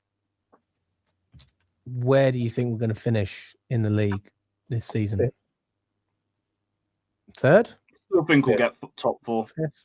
Okay. I said I still fifth. think we'll get top 4. It's Fifth, a long and season, then- ups and downs. We've had it before. Fifth, and then we're gonna make a run until 2027 in Frankfurt final. Oh, you think we're going to go to Top Frankfurt? 5 could still be champs, bro. Could still be Huh? champs. Top 5 could still be Champions League. I mean, if we do have an English team that goes far this season, then yes, but Most likely. I think City are We'll gonna probably do- end up getting top 5. Like, I don't like. It's an expectation for me. That's why I'm watching these league games because I enjoy watching Chelsea and all that. But I don't care about the league no more. My focus is all on the cups. Go win one of the cups now because this league is. I can't be fucked for it. If we're not competing for the Prem, I don't give a damn. You could get top 4 because I expect it, but I'm not going to have anyone try and celebrate that like last season. I don't want to see nothing like Forest. You know what it is? I just want to see some. I want to see some better football. Sometimes, I guess, even when we've won recently, you know, when we've beaten Burnley and like one or two other results recently, when we picked up wins or points or whatever. I suppose that if we're not going to be as consistent and we're not going to push on and make the progress that we really should be making and make the signings that we should be making, I want to play a bit better football sometimes. Even though we dominated for 55 minutes yesterday, I don't really, until Reece James probably mishit one, don't really remember Martinez having like a decent save to make, and like you say, the goal was lucky, and even though we was kind of like in control of the game, it was a bit dire and it was a bit poor. So I suppose for me, I'd love to see us play a bit of better football towards the end of from now to the end of the season. I do believe that we'll get in the top 4. I believe that other teams are bad enough that we'll end up finishing above a lot of teams that are just a bit worse than us, to be honest with you. And yeah, do you know what, Lewis? Like you said, it's always great to win a cup, Carabao Cup or FA Cup, to have a visit to Wembley and win there for once, which hasn't been a regular occurrence in the last sort of 8 or 9 years. We've sort of got a losing record there in the last decade or so, I would probably say. It'd be great to win a cup, but yeah, I'd like to see some more entertaining football. I want to see Esteval play more. I don't care whether people think it's too much pressure for him or whatever. I think he thrives on it. I think he loves it. I think the bigger the occasion, the better he's played when he's been in a Chelsea shirt. Like obviously culminated in that Barcelona game, which is the biggest game he's played for us, and he was the best player on the pitch. So I think he clearly thrives on it. Give him a go. Give him 5 starts in a row. Even if you take him off and give him a bit of a rest every now and then, whatever. Give him a go and give the fans what they want. Get the fans on side with the team a little bit more. We can't start in 5 in a row though with the amount of games. No, you know what I mean. No, you know what I mean. No, like just get him in the team. Just He needs play to him. start something though. I get that.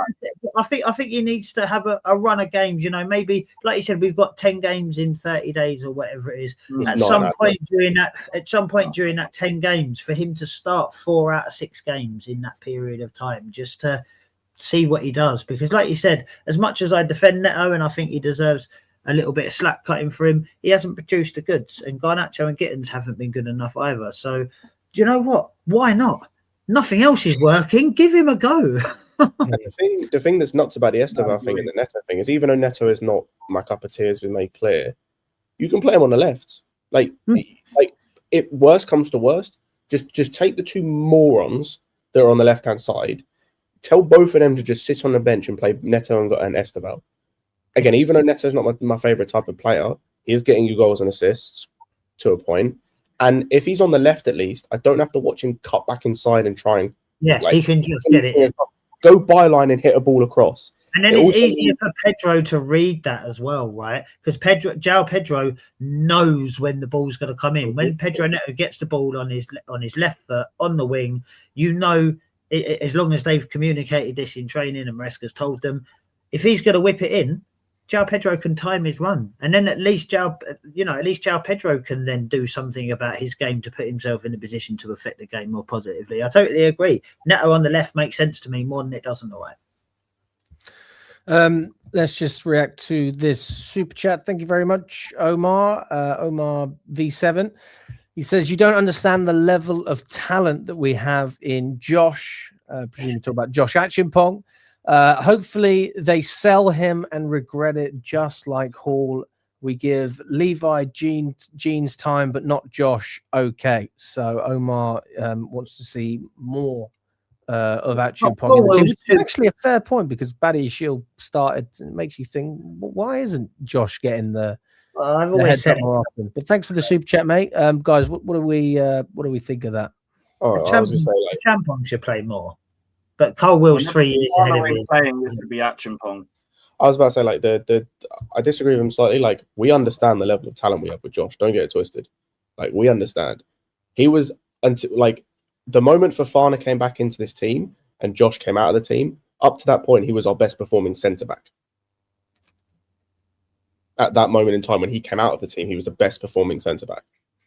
And then he came back into the team, and every time he came back into the team, outside of, like, maybe the Wolves game, but I didn't actually think he did much wrong, like, outside of that first goal they scored, still played well against them, played against Atalanta, was great.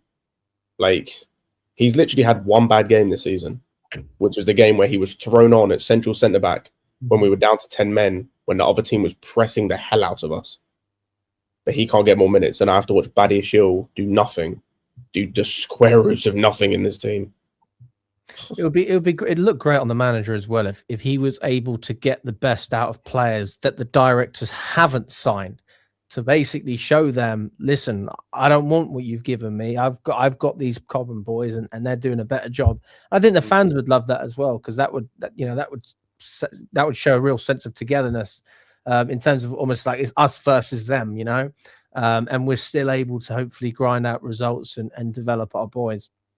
But yeah, I'd like to see Achimpong play more. I think he'll definitely play in January, because we're going to be forced into the rotation. But there's not enough trust. There's not enough trust. I mean, this was the case last season as well. He made his debut against Crystal Palace. I thought it was a really good debut. Yeah. And he didn't play that much after that, except for a couple of games in the Conference League that I can remember. Yeah. These are the kind of players that you want to integrate into the squad and try and build around, because, well, they know what it means to play for the club. And by the way, if you're 18, 19, I don't know exactly how old Achimpong is. He's around that age. And you're able to come into Chelsea straight away and basically perform. I don't think we need much more of a confirmation. It's not like you haven't been signed, you haven't been developed elsewhere and performed in another team to then get the opportunity. You literally had one chance and you took it. And that for me is where it's very unfair and unjust. But that's where money talks and politics comes into conversation as well. And also, we haven't yet, like the comment said just now, is that we haven't seen enough of Josh playing, let's say, 5+ games this season, have we, though? Like, we haven't seen him starting along with the other centre-backs that we had, like, so Fofana. I think we saw him start with Chalobah one time. That was a Forest away. Fact check that, please, if I'm not mistaken. So there is some player in there, but I felt that Maresca sometimes overcomplicated things, whether he wants to go for Fofana or Chalobah or Achimpong in some ways. And yeah, like you said, the games in January are far more important in terms of us using the squad depth that we've got at the moment. Yeah, let's react to this as well, and then we're going to see what the poll's saying for Maresca, whether we want him to stay or go. Big up to Pan. I hope you're doing well, mate. Which number 9 does Chelsea go for in January? Why isn't Esteval starting? Ever since he's been kicked out against Leeds, He's been benched. Lewis, why don't you react to? Well, what would you like? You can choose. What would you like to react to first, the striker or Esteban? Why isn't Esteban starting? So he's had a muscular injury the last couple of games. And what a lot of people don't know about Esteban is that he's played a ton of minutes as well as the whole Chelsea squad, because Palmeiras were playing him week in and week out all the way up until the World Cup. And they didn't have the break that we did. We had a couple weeks leading up to that. They didn't. They went straight into it. And that's him at the age of 17, 18. So he's already played a ton of minutes for his age. And that's why we're not rushing him with minutes as well.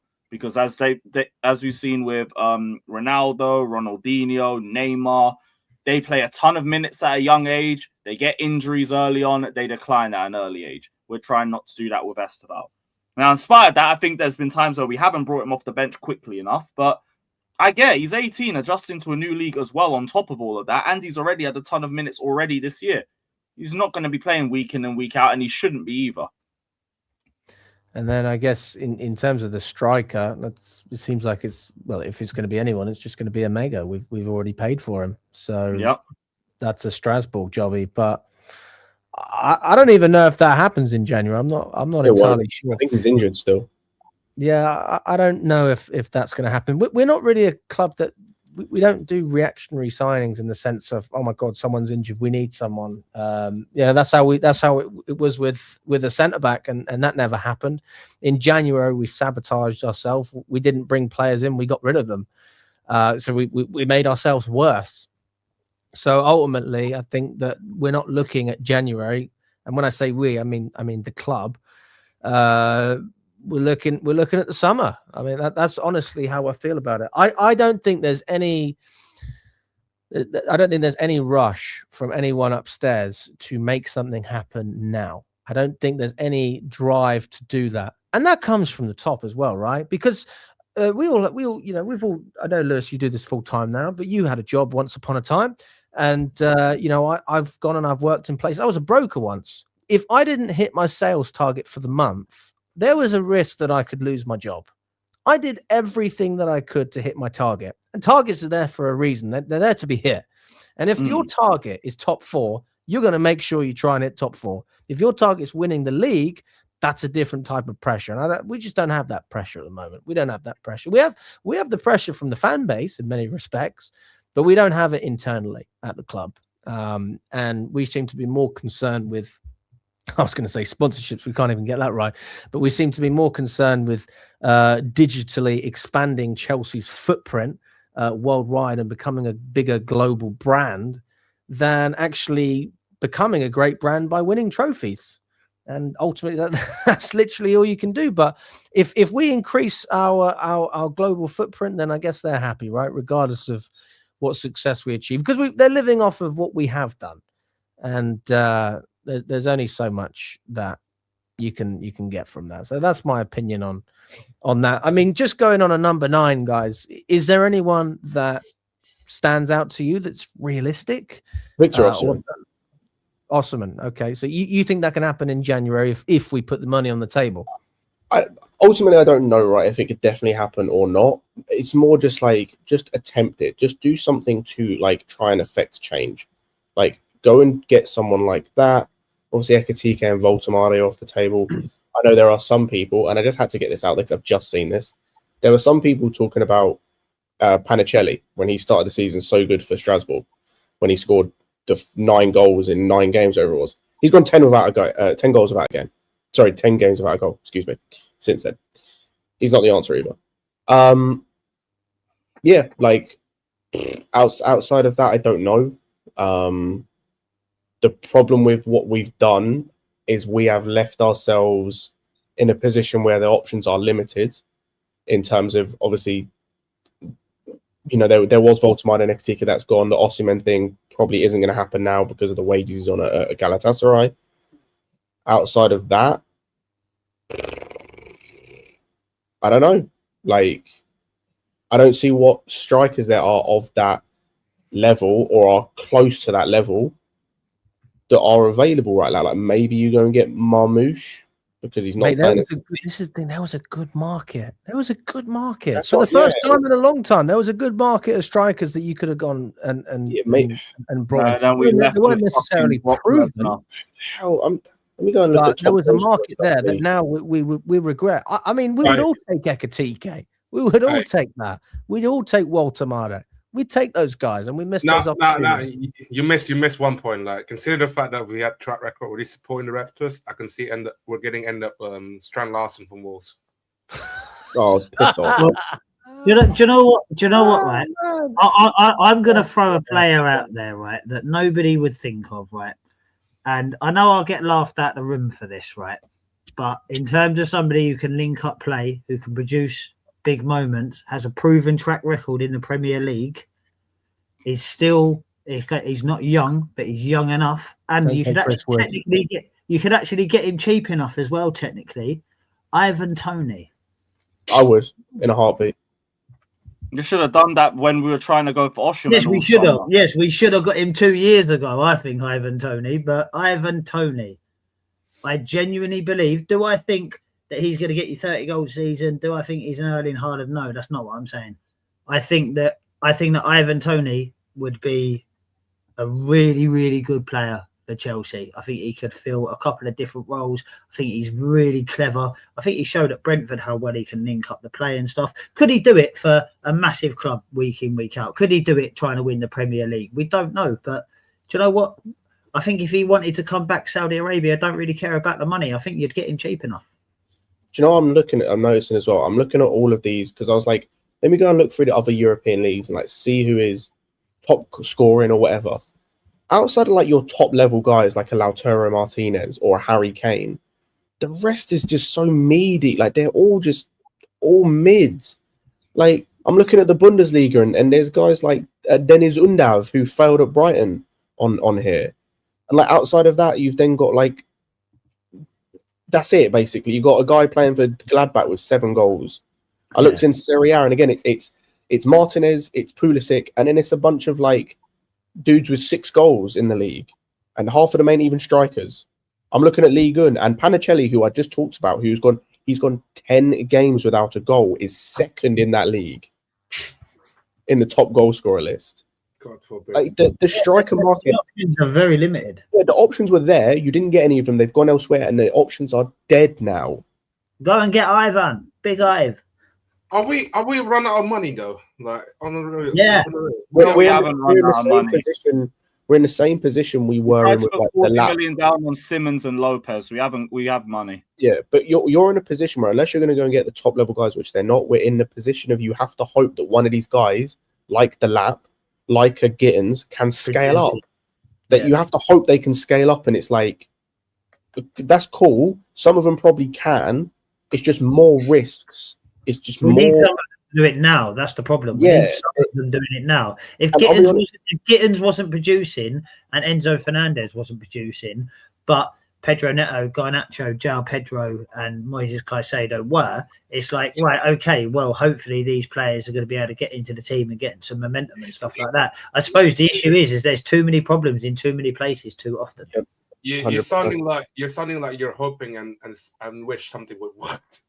Hey, listen, I'm always positive. I'm always hoping. Win or lose at the Blues, I don't care, me.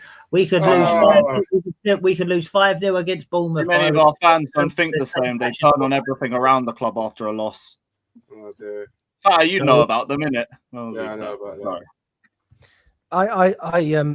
I have this feeling that although we all agree with on the ownership, I think that if we lose against Bournemouth, everyone's going to go for Maresca. They're going to come for him, and that's what I'm worried. I will say if we finish, Bournemouth the had 2 season- wins in October. I don't No, care. I mean, if we don't beat Bournemouth, it's a disaster. They It's haven't like won when we in- lost to Southampton under Potter. They have I one think clean like sheet. that. One clean sheet. They've Actually, got maybe 2 not that bad, wins not since that the bad. start of October, and they was gonna haven't say, won I in think like a they- month and a bit. I was about to say, I think they haven't won in like 9 games or 10 games or something like that. October was their last win. Yeah. But it's bad. But the thing is, like, I don't think Maresca will get like the outcry from the fan base or from a portion of the fan base will be there.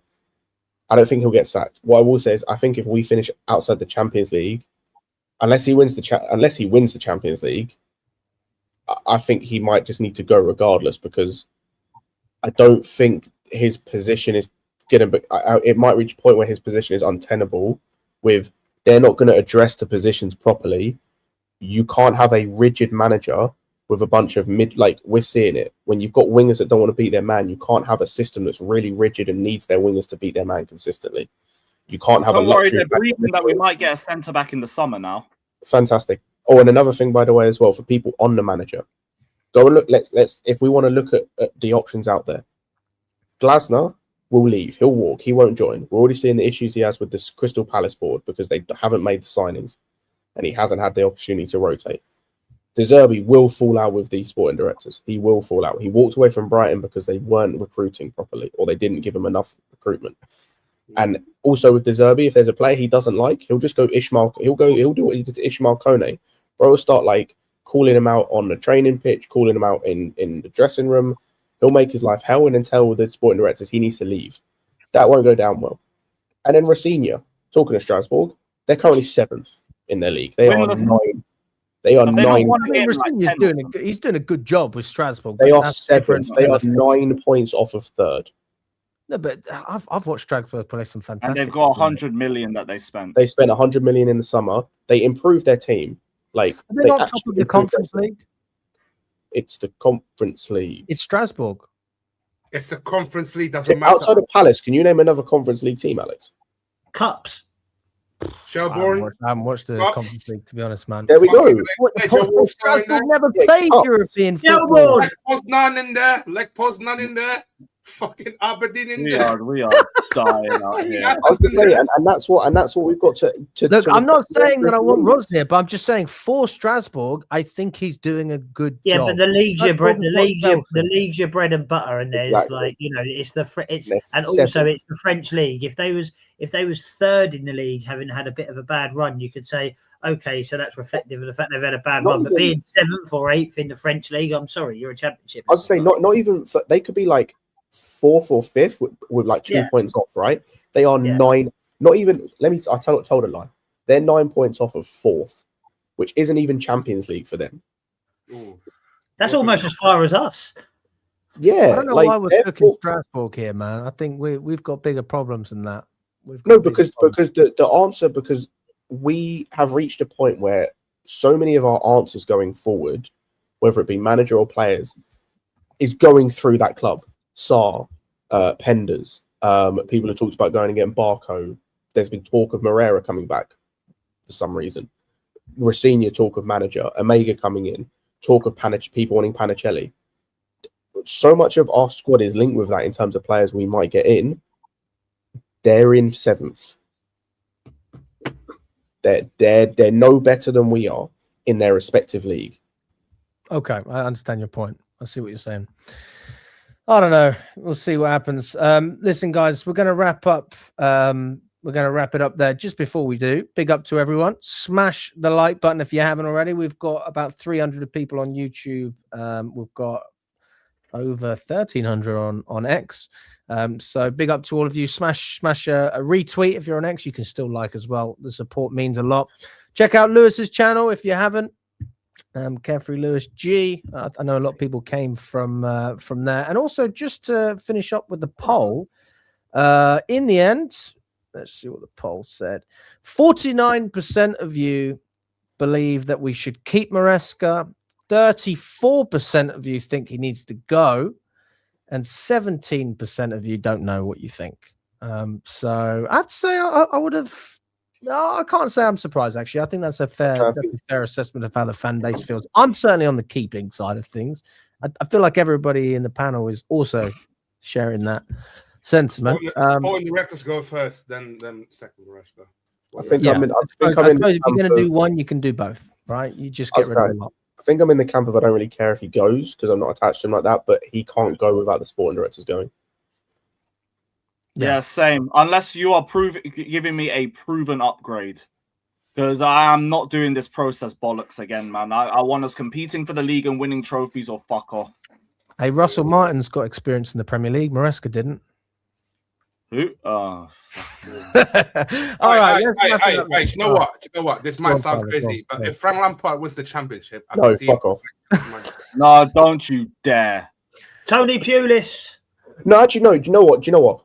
In a just chaos sort of way, if Maresca gets sacked, do it. I want to see what happens to all these fans that say I want Lampard back. When he fails with these same players, then what? Then Yep. Fact. what? Hey, we'll see what happens. You But get what you want, bro. I appreciate everyone that's jumped on. If you've been watching for the whole show, then fair play to you. If you've jumped on later, good to see you regardless. Subscribe, like the video, come back for the next show after Bournemouth. That'll be Wednesday evening, 10 p.m.